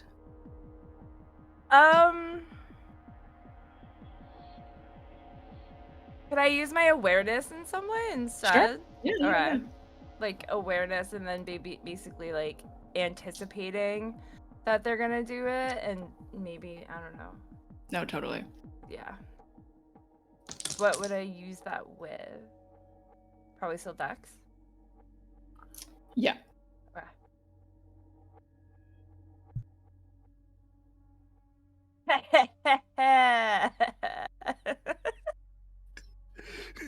Let me see. That is a bestial failure. Wendy. Hi. Let's see. How much health do you have? I think Okay. 6, right? Yes. Yeah. I'm going to be gracious. You are going to take 3 aggravated damage. Okay. That's a as an acidic, literally corrosive dagger heats into your kindred flesh. Yeah. And although maybe the corrosive vitae doesn't do so much, but then there's the knife, then there's the force with which Temperance throws it. Yes, Temperance. Yeah, so I think that this dagger is particularly made of bone, and it has little rivets in it to kind of hold more of my blood, and I think what I most was aiming to do was get my scorpion touch into Wendy's body. Okay. That sounds fine. I don't Like, like. I know what that time. does, and I don't like it. Before anything goes further, Wendy, you're down. Uh-huh. You're still able to fight if you need to, but there is a screeching of car tires. Car light illuminates you on the ground, Temperance's tall frame. And it is Calliope and Viridian in the car. In another scene, Calliope is getting texts from something. And to you, Viridian, someone keeps saying that Jet and Wendy are in trouble. I'm sorry, someone keeps saying Wendy's in trouble. Oh, is that Calliope? Yeah. Oh, Viridian's They probably gave me just, an like, address. Viridian's probably just like doing work, and they look up when Calliope tells them this, and their eyes just kind of like narrow. What do you mean in trouble? We're gonna say, Cerise, you've made your way back at the home as well. I don't know. I don't know how they got my number. I don't know. And I think Viridian is already like standing up and like going to grab like a coat or something to go. Cerise, are you here? Yeah. Unless you aren't. I was just saying that usually if you're back at the Haven, then you're totally able to be here. I can be here. Yeah. I think Viridian just kind of starts getting their coat, and that's like a signal to Calliope to go like call their car. Actually, this begs the question: does Calliope drive, or do I have another driver? Calliope can drive. Okay, cool. I think Calliope because- wants to drive. Okay, cool. So I'll let Calliope drive. And Viridian, yeah, just starts getting their coat and stuff on, and they kind of turn to look at Cerise and say, would you like to come? Yes, of course. And question, is it just that Wendy is in danger? Calliope only Calliope- knows that Wendy's in danger. Okay. I think at that as well, Cerise like nods and follows Viridian, but pulls out their phone and texts Jet. Text Jet, A, the address, and B, Wendy's in danger. We need you. Jet, From the trash. yeah. No, I haven't jumped yet. I'm Got it. trying to lead Temperance to this thing. Got it. So you're still within. Yeah, You're still within. if I see Wendy go down, I am gonna take Yeah. I'm gonna start shooting for him to follow me. Okay. That's your Okay. instinct. Wendy's on the ground. The car comes squealing, scraping in. Calliope gets out of the car fast with her own guns. Viridian, Cerise, you see Temperance, you see Wendy. Yeah, I think Viridian has some kind of gun. The player, I don't know a lot about guns, but it's probably one of those like a handgun that has like a silencer on it. Viridian knows their way around a firearm. And I think like when Viridian gets out of the car, they immediately like have the gun like in a ready position, and their eyes sort of scan the alleyway, and when they see Temperance, they like, because their guns like out, they lower it a little bit and like squint as if like looking to make sure that it is Yeah. that person. And I think like maybe Temperance does not waste time. I think as the paralysis sets into Wendy's body, and I think Temperance immediately hopped on and like kind of grabbed it and is like getting ready to bite. I think Cerise seeing that is immediately like not wasting a single second. They've been twirling, I think, like a lipstick tube in one of their hands, and they immediately run up to Temperance and they try and like wrench Wendy out of Temperance's grasp. And I think also like at the same time, Viridian like shouts down the alleyway, "What are you doing?"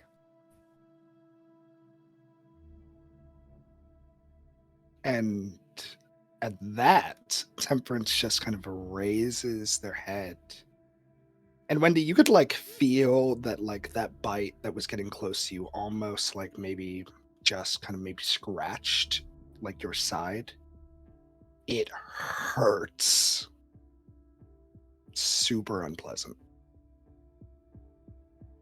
Viridian. What are you doing? Put her down.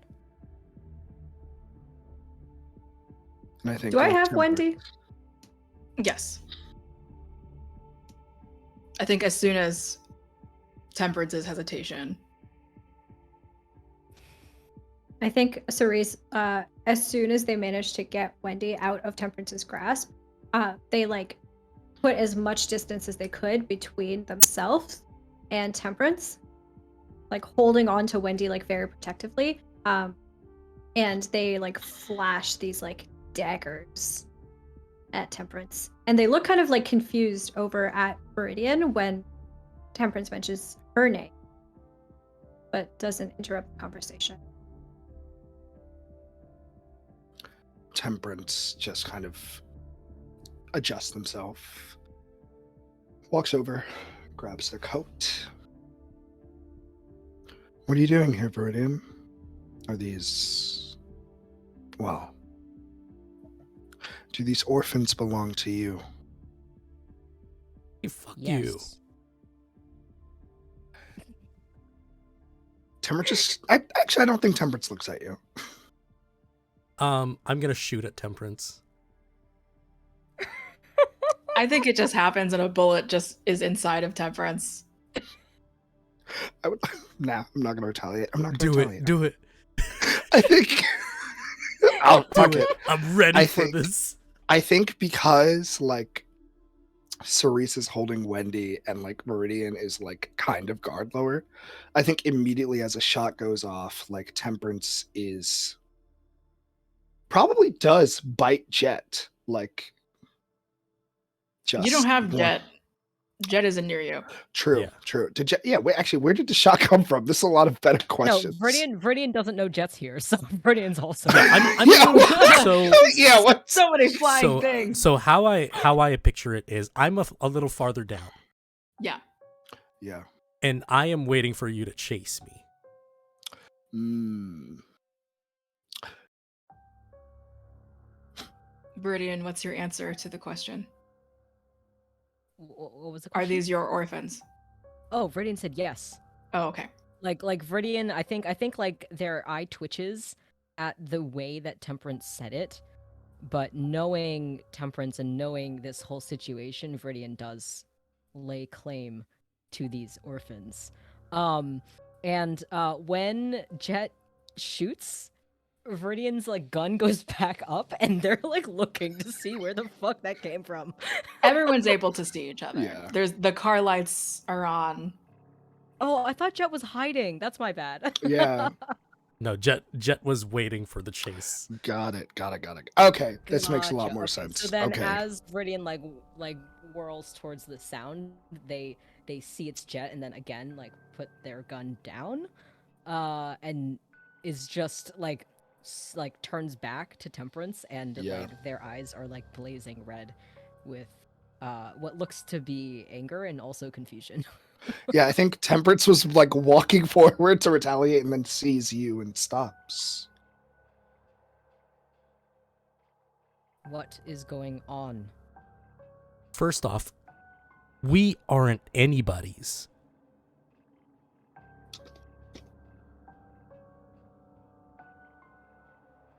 Viridian mouths like I'm sorry in Jet's direction. And like Jet gives you like a okay, sure, but still. Viridian's eyes like widen and like they're mentally communicating like, well, did you want him to kill you? Did you want her to come after you? Like I'm trying to like cool everybody's tempers right now. Yeah. Temperance kind of like shakes the 8-ball at you, saying, "We're not anyone's," and says, "Very doubtful." Tell me, would I know the name? I mean, I'm sure I would know the names of my followers that brought me here, right? Yes. Yeah. Do you want to know them? Yeah. Okay. Start dialogue. Everyone starts anew sometimes. These aren't their legal names by any means, but it's Yeah. Enoch and Maria. Orphan. And points to Jet.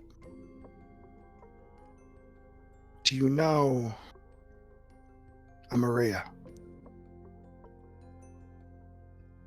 No. How about an Enoch? No. And I think I start describing them both until maybe one of them hits a register, if that's the case. Because these are the people that like set this up for me, or like said, "Hey, got some orphans coming." If Jet and Wendy want to give me, let's see.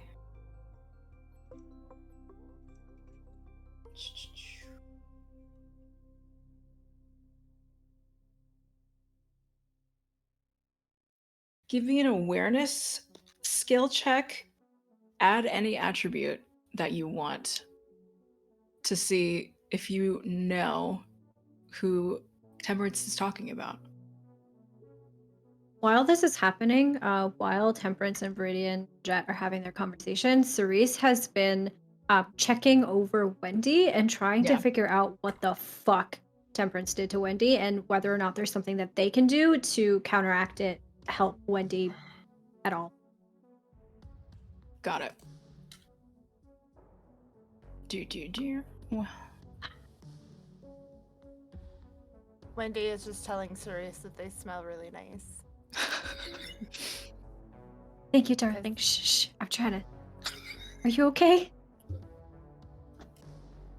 Trying not to think about the seething pain in this part of my body right now.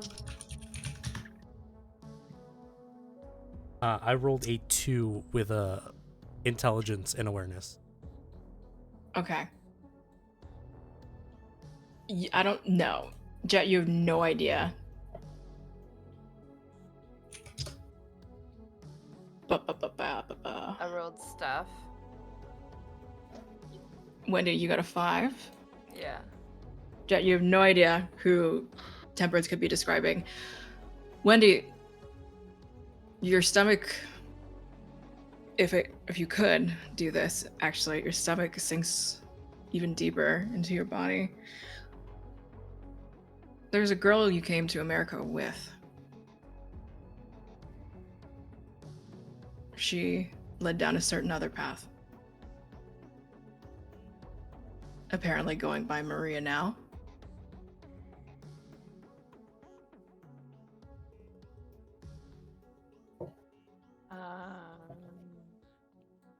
And I'm probably, since I'm not like, I'm like in pain, and if I start talking too loudly, I'm just gonna start yelling and screaming. But I probably lean to Cerise and I'm like I know that name. Who is that? Who is he talking about? It was it's not important. I guess it's important. That's wrong. Wendy, if they're doing this to you over this person, it's kind of important. Okay. Well, there's like, there's me, and then there's like the opposite of me, and they're like the opposite of me. They're I feel like she joined all these cults, and it's like a self-hatred thing. I haven't talked to her, and I don't know how long. I don't even know how she would have found us, or me. I don't know about how she would know Jet, but. So, what do they have against you? Why are they coming after you right now? Existence? They don't really like orphans. And I think at that, Cerise kind of like looks up at Temperance and just like flashes their fangs at them. Says, "Fuck off."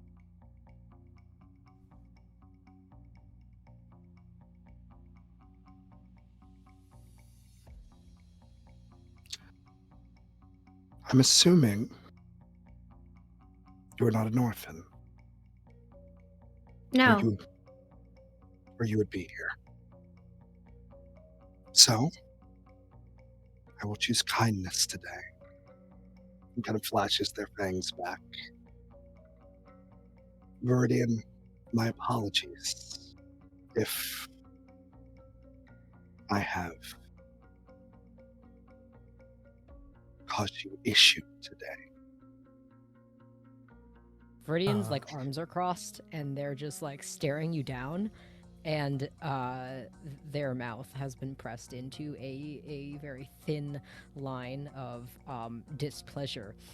And when you say that, Viridian just kind of stares daggers at you and then says, "You have caused me issues." Slash-Name, I'm sorry, but I don't think that we can let them go. I'm gonna start walking towards Viridian, but as Temperance says, "Let us go," like as a kindness. Like, how about this as a kindness? A parting gift. And I take out a blood bag from my jacket, Okay. and you hear a snap, and then I give it to him, and I walk back while watching him. Does he accept it? Can I like inspect this? He could. I would like to inspect this. Just here's a blood bag. Enjoy. What's the blood bag? Capri Sun. Something tells me this is like poison Capri Sun. The forbidden Capri Sun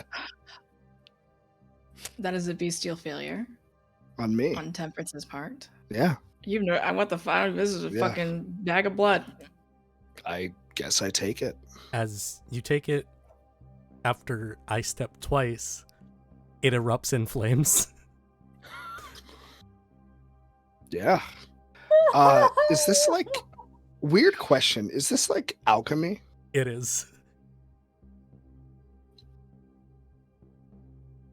I think Temperance lets it burn their hand and smiles. And I'm just gonna be like, let's go. Let's just like fuck this shit. Okay. We can put frenzy aside for now. We'll just, although certainly, I think everyone scarred, not sure what's going on, not sure what to do. Temperance smiling with a flaming bag of blood in their hand. All of you speed away in the car. I think Cerise needs to be dragged kicking and screaming. Yeah, because I'm gonna refuse- help. They refuse to let Temperance go. I We will- can't just Got let it, her got it. do this I- to Wendy. I want to, yeah, if that's the case, then I would like to grab Sharice's hand. Kind of an attempt to get attention. You have their full attention. And I kind of like, probably with the same flaming hand. You do alchemy. I don't. No, that one. And kind of points to Jet. Has there been a time when y'all said, did you say Jet's name? Yeah. Jet. What about it? Kind of like trying to just kind of like pouring it off. You'll be taking some damage for that, no Yeah, no problem. worries. Don't worry about it. I appreciate that. And Jet, was it? How would you like to join Revival? No. I don't even. Fuck you, dude. Cerise, let's go. I think Cerise pulls out their the lipstick tube that they were playing with, and they pop it open, and inside it is a blade. It's a small knife, and they go and they try to stab Temperance.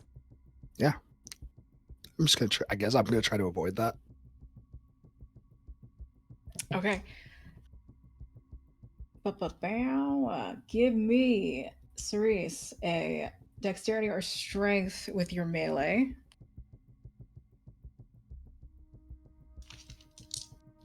I will dodge for you. 2 successes.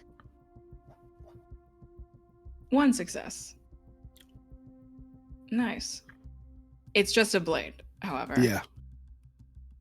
I still don't want to get stabbed. I already got fire on me.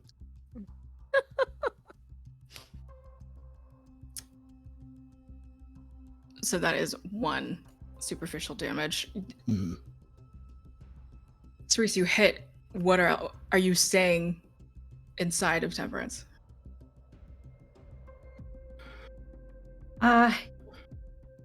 Yes.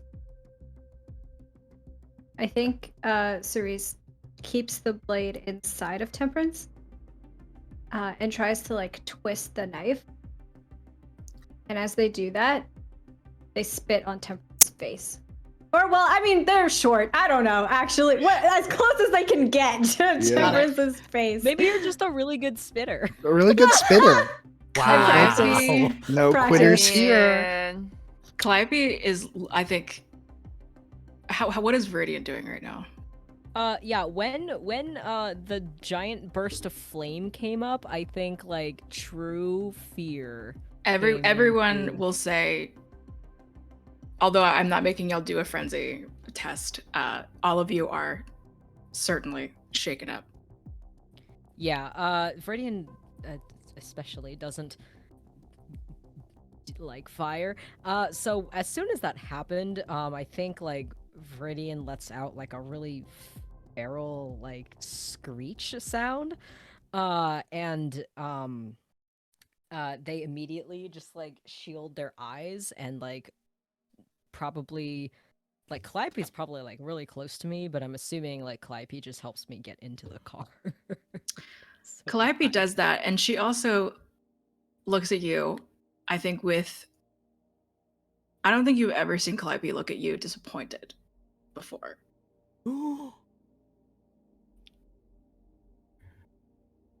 Can you not? You can do something to stop this, can't you? and I think Viridian, me the player has no idea what what she possibly could be talking about. Word.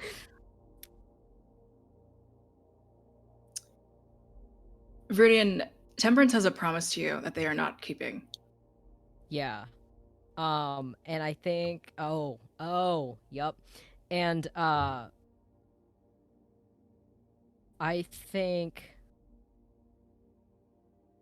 Viridian at this point is too scared of this Right. fire to really conform the thoughts, but I think like as they're like getting back into the car and make eye contact with Calliope, seeing Calliope's disappointment,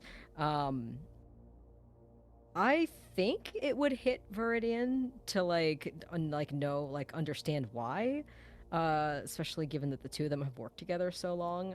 I think they are able to communicate in that sense, and I think like they just like very like weakly like wave a hand at her as if to say like yes, like go do that, like you can go, you can tell them. Okay. Because I think Viridian right now is pretty useless in this Okay. situation. Got it. Calliope will join Cerise and Temperance. Cerise with dagger, knife still inside. Wendy kind of just on the ground. Oh, I'm Yeah. helping Wendy up. Got it. Get up! Does On my way back does, to the car. does the dagger melt? No. That's fair. What Calliope says is,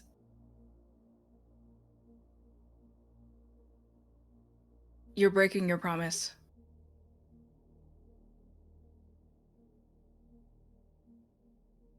You want that to come. You want that shipment to come, don't you? And yet again, Temperance is mid ready to bite and stops. The fact that you have continued is enough for us to cancel everything.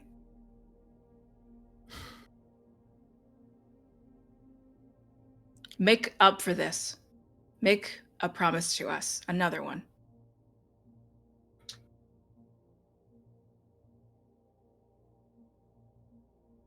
What good is her word if she's already broken it once? I am a person of my word, and I did allow you to leave. But do understand, Calliope, that while I love alchemy, what Jet did was an act of aggression. And this blade sitting in my stomach goes beyond that. It's something you can handle. You're speaking of the disrespect towards me as trivial. And I suggest you keep the same energy. If you claim that it is too much for me to break my promise, then you must respect that your associates are engaging in aggression. Fuck you. I bite We Cerise. don't Cerise, even- no, you don't. You don't. Ugh, like I Cerise. don't bite Cerise. I That's was gonna do something too, but thank God. Calliope is like everyone stop. Yeah. That kind of thing. If you could please get Wendy into the car, Cerise. Please take your knife back. Take your knife back. Only because Viridian is in the car alone. Viridian needs your Because help. you left her. Yeah. Yeah. Big load of help you are. It's the last time I take orders from you. Bye.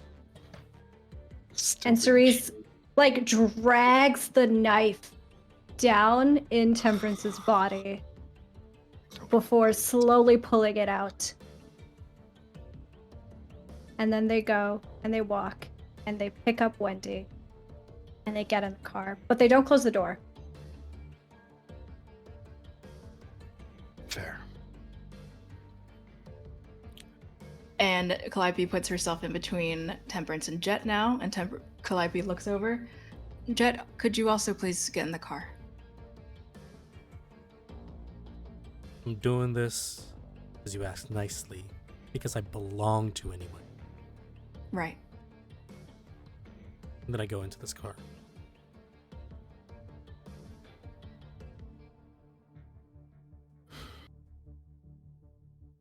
I think Temperance tries, like at this point, really composes himself.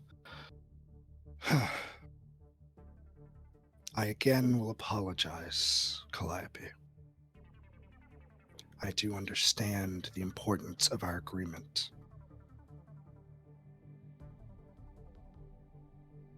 There will be some things that I will need to take care of on my end, but do know that this was not a planned attack. I did not attack your What do members you of your mean? coterie because I knew they were with Viridian. You know me Who- better than that. Who led them here? Two of my subordinates. And I think at that, I think Temperance says, kind of like gestures Calliope to come with, like as he walks over to that trash can and kind of takes out the phone that was ringing. Or does it himself and then walks back. Either or. Whatever she's like. Yeah, I willing don't to think do. she follows you. That's fine. I think he like gestures, notices that she's not coming, walks over to the trash can, grabs the phone, comes back, give a listen, and gives a call back to Jet. And then I think they probably both, Viridian and Calliope would both know Temperance doesn't have a phone. That's like not something that Temperance like. No, Temperance has like a really old phone, like a Rotary. One like a one that doesn't require like finger authentication Yeah. or anything. Mm. This is my phone. This is the phone. And I think it's probably like what, an iPhone or something. Probably. I think he hands it to Calliope. You know that I do not care to act as a mortal, speaking on Blush of Life. That is not my phone. My subordinates, or soon to be old subordinates, gave me the location and told me that it is an act of our mission, as per usual. I again must stress I did not know that any of the people here today were allies of Viridian. If I did, well, I probably would have offered them tea rather than. And what will you do to those subordinates once you have realized that this has happened? Do you really want to know? I want to know that you'll keep one promise. You were just supposed to protect Viridian and their allies. This complicates more than one thing for you You are and correct. the rest of you. And yes, and then like a very gleeful smile comes across Temperance's face. They will have 24 hours upon notice. And I'm gonna hunt them like animals. Because that's the fun, isn't it? You're not to indulge. I'm not to overindulge. To make them a spectacle stays within my tenets.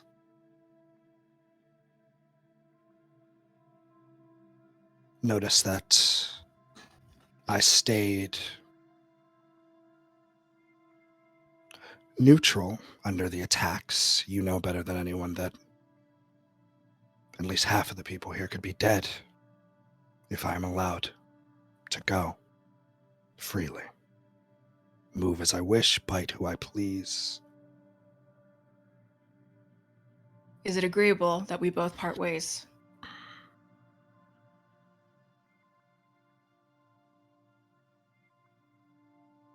Tell me, while this was an act of ignorance, On your part? I will ask that you be a little more understanding. Ignorance is not something that we can control. Did you know that I would be here today? Did you know that I would be the person to attack them? Did you know that my subordinates chose to act in their own selfish interest? I think not. So I ask you, I'm going to ask you this once and once only. I do care about the Philosopher's Stone, but I care more about your disrespect in this moment, because I do want to keep a relationship with Viridian. So hold your tongue.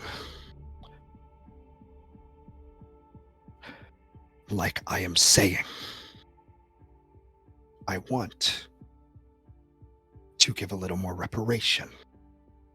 I will take responsibility, not only just by hunting them, but I offer you in this moment anything extra that you might want. No cost. We will review this contract at another time. Is it agreeable that we part ways? It is more than agreeable. Clivy's gonna back up, get in the car. She gets in the car. You are a liar and a hypocrite. And she drives away. I will remember this. Verdian is having the equivalent of a panic attack in the car. They're not doing hot. Is there a conversation that wants to happen before Calliope just like is speeding y'all to Viridian's Haven? I think Cerise is pissed, I think, at everything that's happened, and in particular is not very happy with Calliope, which means that they are not very happy with Viridian. But given Viridian's current emotional state, I think they kind of like push past their frustration with her, and they are we don't need to play this out, but they are trying to ground Viridian in the car through their panic attack and trying to get them through it. I think like once we are like driving away, because I think like even like when you're in the car with fire, especially when you're as sensitive to it as most kindred are, even just like the reflection of it and knowing that it's there is scary enough. And I think like as soon as Calliope starts speeding away, Viridian is finally able to start like to catch a hold of their breathing. And I think they like appear to start getting calmer. Jet's in the back of the car, taking the chocolate that he gave Wendy initially, and just like breaking off pieces and handing it over to Wendy until they can actually have energy to like start eating.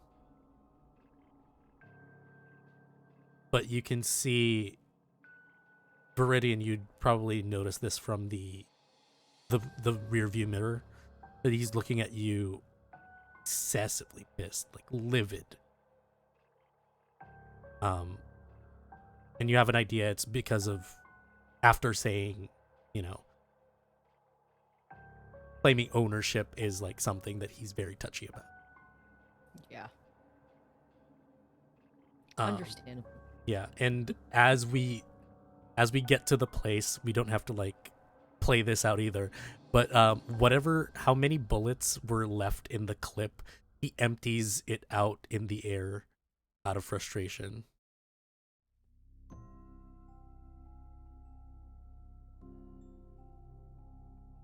Wendy's just trying to process everything in the drive and like letting everybody take care of her because she's in immense pain. And if they think they try to like start doing anything, they're gonna end up like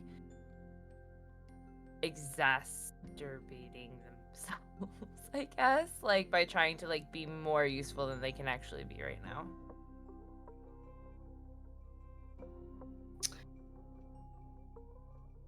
Calliope wordlessly helps all of you inside the haven as far as access goes.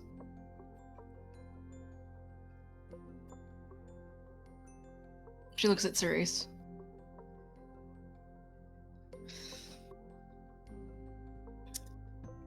I will be taking care of some things, if you wouldn't mind directing. No, I don't mind. I also wouldn't mind if you would leave. Got it. Take care of Viridian. I always do. She smiles kind of bittersweetly and walks away. Drives away. And Cerise will direct everybody into the house. I think allowing Jet to take care of Wendy to help her into the house, and Cerise is going to help, if Viridian will allow, physically try and help Viridian back into the house as well. Yeah, I think usually Viridian does not like being touched. I think that's just something that like everyone who knows them knows this. But tonight they don't flinch. They let Cerise touch them and guide them into the house, and I think we walk to just like one of the couches just in the immediate living room. And Viridian just like melts into this sofa and just blindly grabs for like a blanket that's just neatly draped over like the side of it, and Cerise will grab it and put it over. yeah, and I think like they are feeling all kinds of emotions right now because they know that Jet's angry at them. She knows that Temperance has really fucked up, and Viridian, once they're feeling okay, is going to be having some words. And also Wendy is hurt. Like Viridian feels very responsible for all of this, and feels very bad. So they just kind of like kick off their heels and like pull themselves up like into and onto their couch, and they just kind of like lean into like the side of the couch, and it's just sitting there.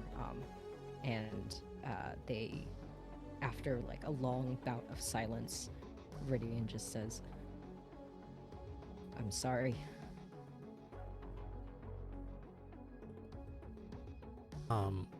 As you say that, Jet just looks up from his phone. He was sending a message to Kyun saying stickers are out of stock. Don't sell them. If anybody needs them, get them from me. And then I follow it up with no back talk. Just do what I tell you.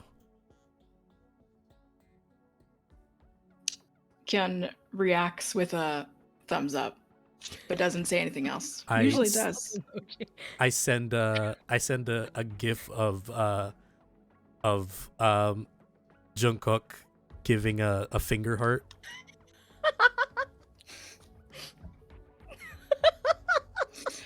Cool.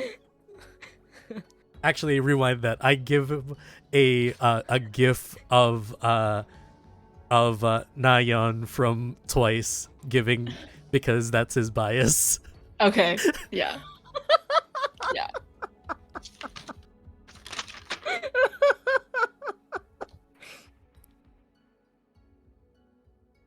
And I'm Do you like, just look at Viridian? I look at Viridian and I'm like,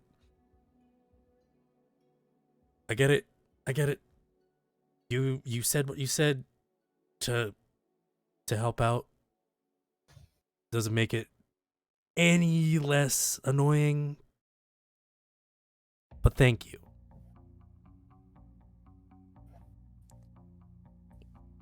I don't get it. Why did your whatever Calliope is? Why did she stop us? That person was hurting Wendy, and we should not have let them go. Also, what's this thing about rebirth? What the fuck is that? Viridian lets out a really big sigh. And they just really quietly say, it's Temperance's fucking cult. And what Calliope's solution is to just let Temperance run free? Viridian shoots you a look, and they just he will not be getting away with what they did tonight. I will make sure of that. Can you make sure that the others in your life do not undermine me in public or in private for that matter? The others. And I think Viridian mutters the others under their breath, kind of confused, and then they realize that Cerise is talking about Calliope, and Viridian also, I think, wasn't really super there for what Calliope exactly said or did. And so they just say, I don't know what she did, but I will talk to her. That's all I ask. And Viridian just nods and then looks to Wendy. How are you looking? Fucking. I'm dying. So Wendy's probably, I imagine, just on probably the most comfortable couch she's ever been on in her entire life, and does not notice or care because she's in pain. And while y'all are having your conversations, they just slowly but carefully just grab their phone to text Ted just alive. That's all they say, to make sure that Ted doesn't go looking for them, and then kind of sticks it back in their pocket. But and then kind of looks over, sees everybody is very tense right now and doesn't want to take up too much space because they don't have the energy at the moment. So they're just gonna grab their little blood pouch and kind of just lay there and nurse it. Unfortunately, to mend aggravated damage, you have to wait until next nightfall. And then there'll be sort of a process for that. But at the moment, Well, You Fine. have. Hey, Fine. Viridian is a haven for all. Welcome home.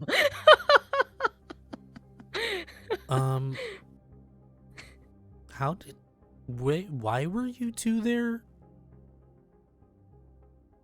It's a valid question. Yeah.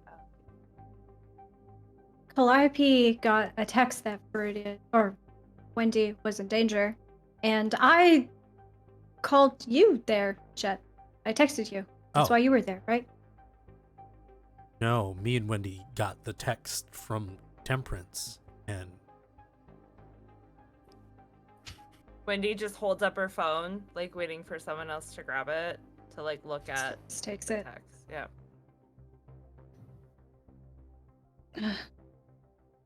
Fucking sisters. Is there anything that we can do for you, Wendy?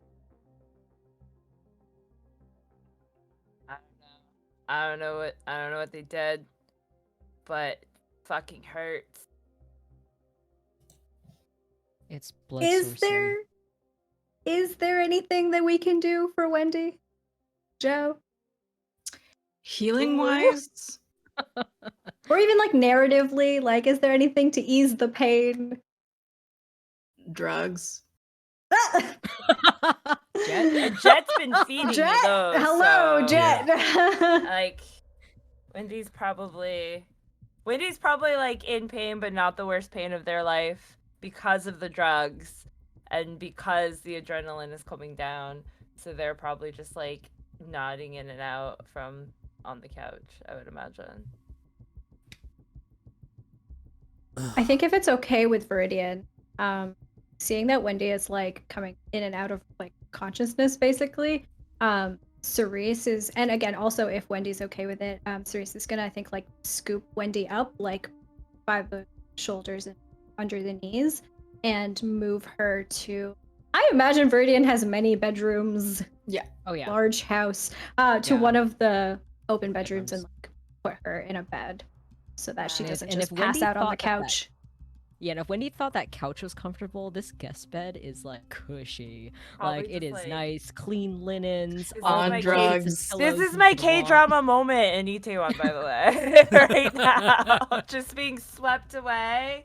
Cerise is Anyway. okay. Here, let me paint the picture for you. Then, if you want your K drama moment, Cerise's yes. long wavy hair, I think, like spills out over their shoulder and onto your body as they lean down to pick you up, and you can see their bright blue eyes looking at you with so much concern in their eyes as they look down and they scoop you up so gently.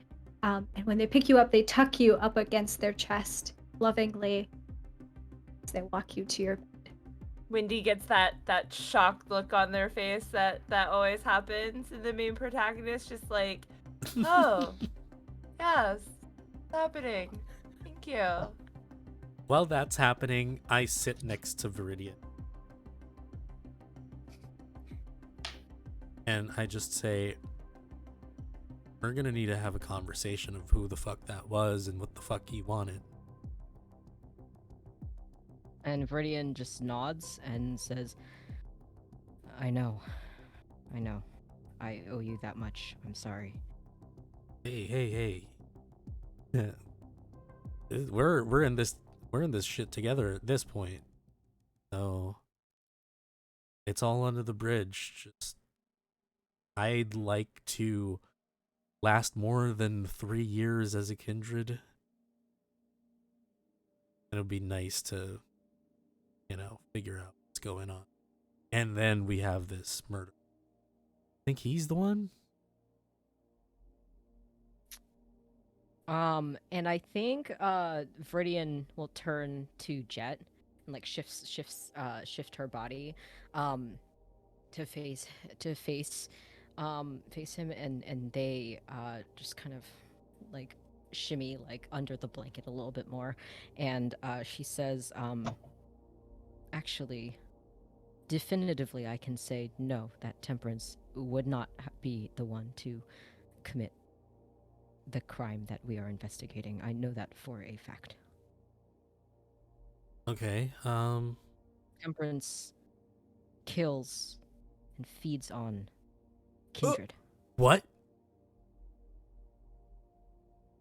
Oh no. Oh, I don't like that. Okay. Should we tell? Well, I'm gonna tell my people if somebody's doing that shit. Look. You're going through a lot of things. I get it. Whatever is happening to daughter dearest and you and whatever that is, I hope you guys sort that out. But Who Cerise, is?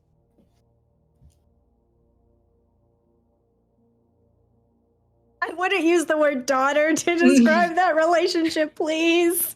he doesn't know. He doesn't know anything.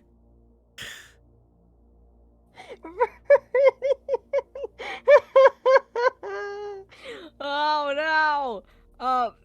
Radiant just kind of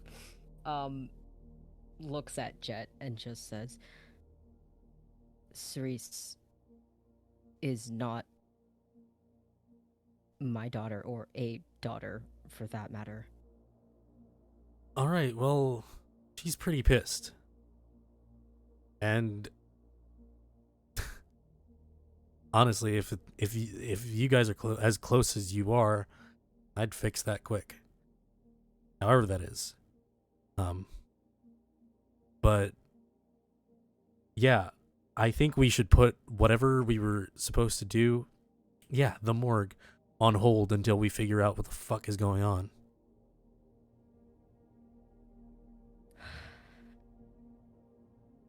I can't say I disagree.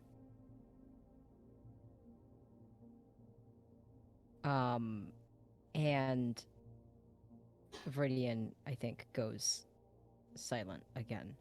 Just kind of like staring like at just a random piece of art on the wall. Which I should note for Wendy's sake, Viridian's home is decorated with all kinds of art. And it must be really cool for somebody who's really fucking high. Like this She's art just, like, looks really cool. Staring at So like the, rad, man. trying to touch it all. It's all swirling around me. Yeah, pretty much. Yeah. Some funky sculptures in the corners and all that stuff. And yeah, so Viridian's just like 1,000 yards staring at some random piece on the wall. Yeah. Jet notices this and just like leaves you be. At this point, I don't know, Jet. Or are you walking away? Are you leaving? Yeah, I'm like not necessarily walking away, but like pacing in the room. Oh, okay, so I think Viridian is, if it's okay with you, gonna reach out and just like try to grab you. Yeah. And they gently just like bring you closer, and they say, Jet, can you get Cerise for me? Yeah, sure. Yeah. And I'm just gonna head over and tap Cerise on the shoulders, like, I got it from here. Okay. And Cerise will head on down. Cerise, before you get to Viridian, with the last few minutes that we have, not to softball throw a flashback at you, would you like to? Okay. Can Yeah. you recall something for us? Why don't we do something that was alluded to during this episode and go back to a time when Ethan and Cerise were together. So, I think as we flash back, as we flash back, I think we see Cerise and Ethan out on a date. They are in a park somewhere in Seoul. It's a beautiful spring day. There are all of the flowers are blossoming, and they've got like a nice little picnic basket set up. And Cerise is kind of like laying there on their side, their head propped up on one of their hands, on an elbow, and they're just kind of like looking at Ethan, and they're smiling. The Cerise smile, I think, where it looks like they know a secret they're not telling you, and they kind of just look up at Ethan. Oh, come on! You can't keep all of your cases a secret. Ethan, a young, mid-30s at this point, long kind of hair that he ties back, a simple-looking man. He looks down at you. He's cutting up fruit. Definitively, I absolutely cannot tell you anything about my cases. Oh, come on. It's my first year at the law firm, and I really want to do well. A little bit. Anything. Nothing to get you in trouble, of course. I mean, you're not even going to be on the case for that long anyway. He looks at Cerise, stops cutting. What? Well, I mean, okay. Don't tell anybody that I told you this. I'm only telling you because, well, because I like you. Okay. I heard that they are looking to take you off the case, actually. That's what my bosses told me. Cerise, it's really not funny. I'm not joking. I would never joke with you about that.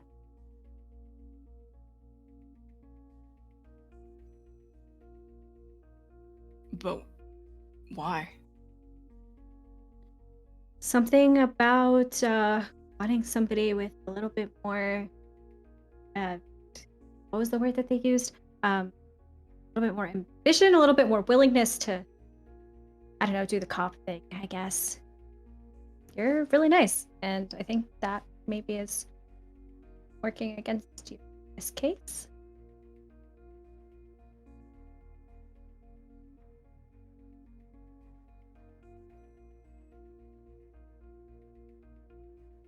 So you were just gonna drop that at this picnic just now?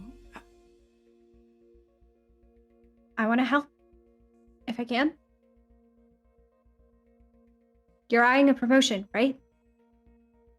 Senior officer, was it? Or senior director or something like that? Inspector. Senior inspector, right. Sorry, still new to this. I can help. I mean, who cares about this case anyway? I can help you with a bigger one. And you'll get a promotion. And it won't even matter what they think about this one.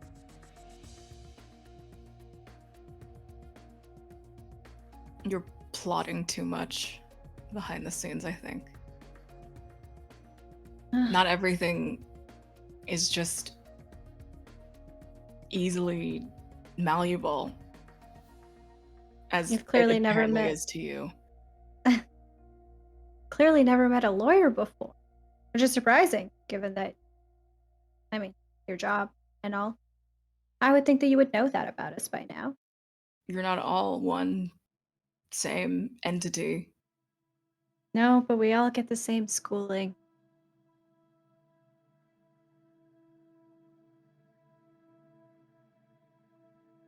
Look, it's fine. We don't have to talk about work. You don't want to?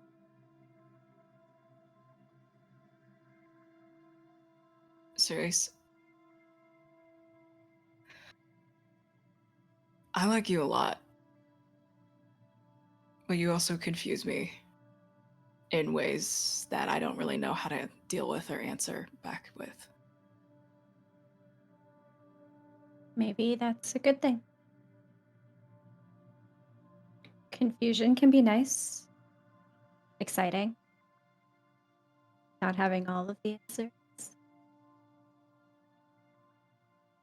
And I think as Cerise is saying that, they are leaning in closer and closer to Ethan. And they take one of their hands and they rest it on Ethan I think like around his waist, and they're like gently trying to pull him. And as we'll say, this picnic scene sort of dissipates, he pulls in, pushes, and follows your direction, follows your pull. If I may, Yeah. can I fuck with a mechanic a little bit? Okay. So I have a mechanic called Lingering Kiss, which technically requires a feeding in order to activate. But can I say that Cerise used it without feeding? That it was the act of kissing in and of itself, like taking Lingering Kiss to be literal. Sure. Okay.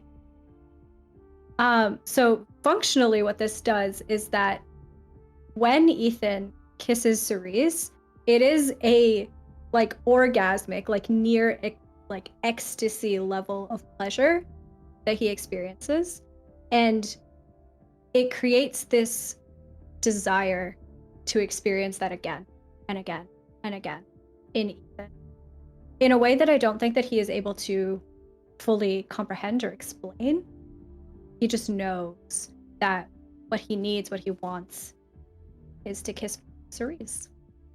And this whole time, Cerise has been lying to Ethan.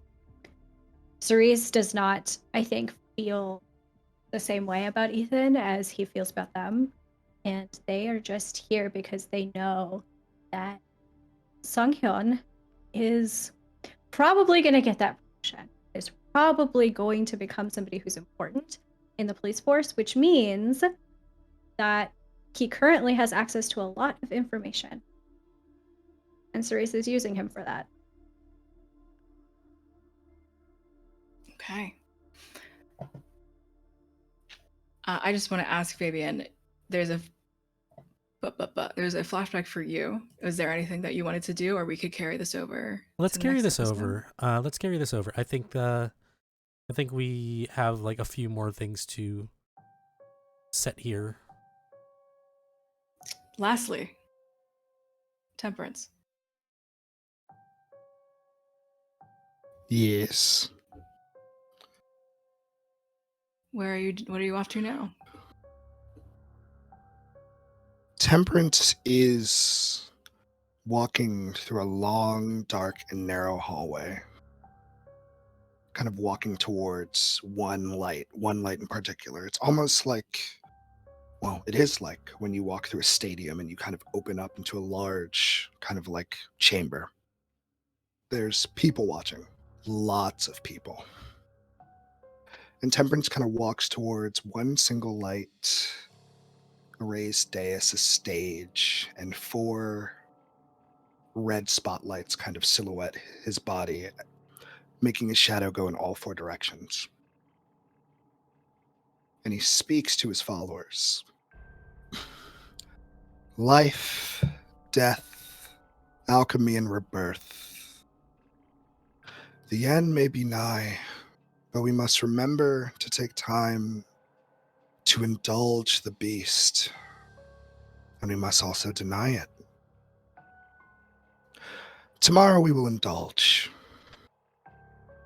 Maria, Enoch, hear me now.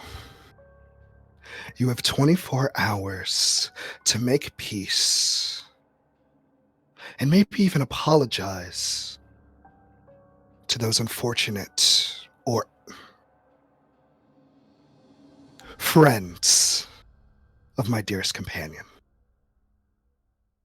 You will be hunted, and we will feast on you. Let us indulge the beast, everyone. And Get the fuck out of here. Thanks everybody for coming to this episode.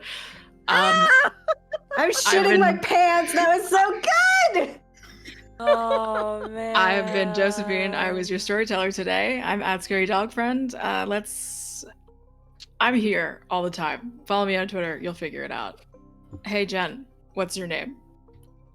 Hi. What? Oh, me. I am Jen, aka Youngles. Gonna be quite coming down from that's gonna be pretty hard. I played Wendy. She, they pronouns for both of us. And you can find me at Jen Geeky on Twitter, and I don't have any other words because holy shit, that was an episode. So, Hamna, going next. Yes, wow, I'm like screaming. Holy shit, I'm in love with temperance. I would just like that to be known for everybody. I need to know if temperance is free, like later after this immediately. Anyway, yes, hi, hello everybody. My name is Hamna. I use any and all pronouns, and I am a TTRPG performer. You can find me on Twitter at @shahid_, where I talk about all of the different projects I'm a part of. I'm on a lot of different shows, so Twitter's the best place to know where I am at any given point in time.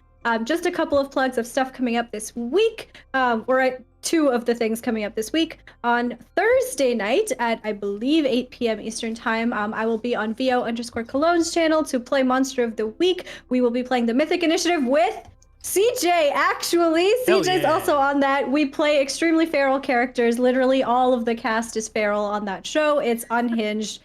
You should come watch it. And on Saturday, I'm super excited to announce that Saturday will be the first round of our Nameless Showdown, Pokemon Showdown charity tournament that I am co-organizing with Kestrel over on the Nameless domain. That will air at 6 p.m. Eastern Time. We are showcasing a whole bunch of tabletop content creators in this space. They're all people of color. Joe is on the team. CJ is playing at some point in the game. It's going to be super, super fun. You should come check it out and help us raise money for a good cause. And with that, I'm going to pass it over to Jay. Oh my gosh, is all I have to say. Holy fuck! Wow. Hello, my name is Jay. I use they, them. I have been Viridian Song, who did not have a good time this episode. I hope you'll come back next week to maybe see if our fortunes and fates get a little better. I don't know. Wow. I'm on Twitter at NalaWoo and at NalaDraws if you'd like to see my art. I am a full-time professional illustrator and art director doing freelance in tabletop RPGs. Besides that, I'm also a voice actor, sensitivity reader, and cultural consultant, TTRPG content creator, and actual play stream performer. Literally every other social media, I'm at NalaDraws, so find me. If you search that on a social media that you're like, I want to follow CJ's shit, put in NalaDraws, and likely if I have it, that's gonna be me, and if I don't have it, there's gonna be nobody unless somebody took my username. But anyways, I don't have anything specific to plug, but just like screaming. Please, my brain is like mush right now. Okay, I'm gonna throw it to Fabs. Howdy. It's me, Fabs, producer, director, player, whatever of this channel. Yeah, thanks for coming. You can find me in Rockets and Pens. Thank you so much for everybody who donated. We got to our $200 goal. We will soon update you guys once we send over the money. But yeah, a few things. Going Crit. Check us out on Twitter. Going Crit RPG. Currently, we are taking pitches for games in 2023. So if you're GM or if you're a small group and of creators that are looking for a home for a game that you want to play, like a 1-shot, 2-shot, 3-shot, 4, yeah, send it over. We have go to Twitter right now. We have a sign-up sheet right there for you to be able to pitch. Also, tomorrow, Going Crit RPG, we have the carryover game from the Spooktacular, Kids on Bikes one-shots. I'm going to be playing. I'm going to be a cryptid fan, a cryptid expert. But yeah, it's going to be amazing. It's going to be fun. Thanks so much for joining us. Yeah, man, I am goddamn CJ, goddamn. Speaking of, let me pass it over. Hi everyone, I am CJ. I am the odd duck out. Hi, I was a guest, as just sure you probably have figured it out. I've done nothing wrong ever a day in my life. But if you like what I do, you can find me on Twitter at scholasticdragn. It's written right there. I'm not going to do the spiel. It's written right there. I do a lot of things. I'm a game designer, TTRPG performer, person that has a lot of thoughts. If you want to hear me ramble about those thoughts, follow my podcast at Blurred of Mouth Pod on Twitter. We have an actual play that just wrapped up called Woeful Revelry. It's about really, really awful, awful people helping save their city, and I love them for it. I'm jamming that.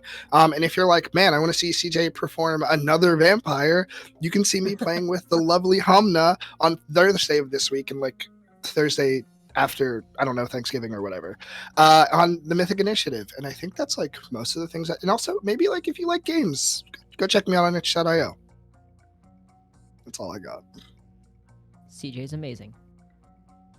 And so is everyone on this cast. Everyone better Shut come up, back Word, and saying watch. that you're everyone, nice. Everyone better come back and watch Itaewon by Night next week too, or else I'm gonna find you. Okay, bye. Prince is coming. Bye, everybody. later. Oh, bye.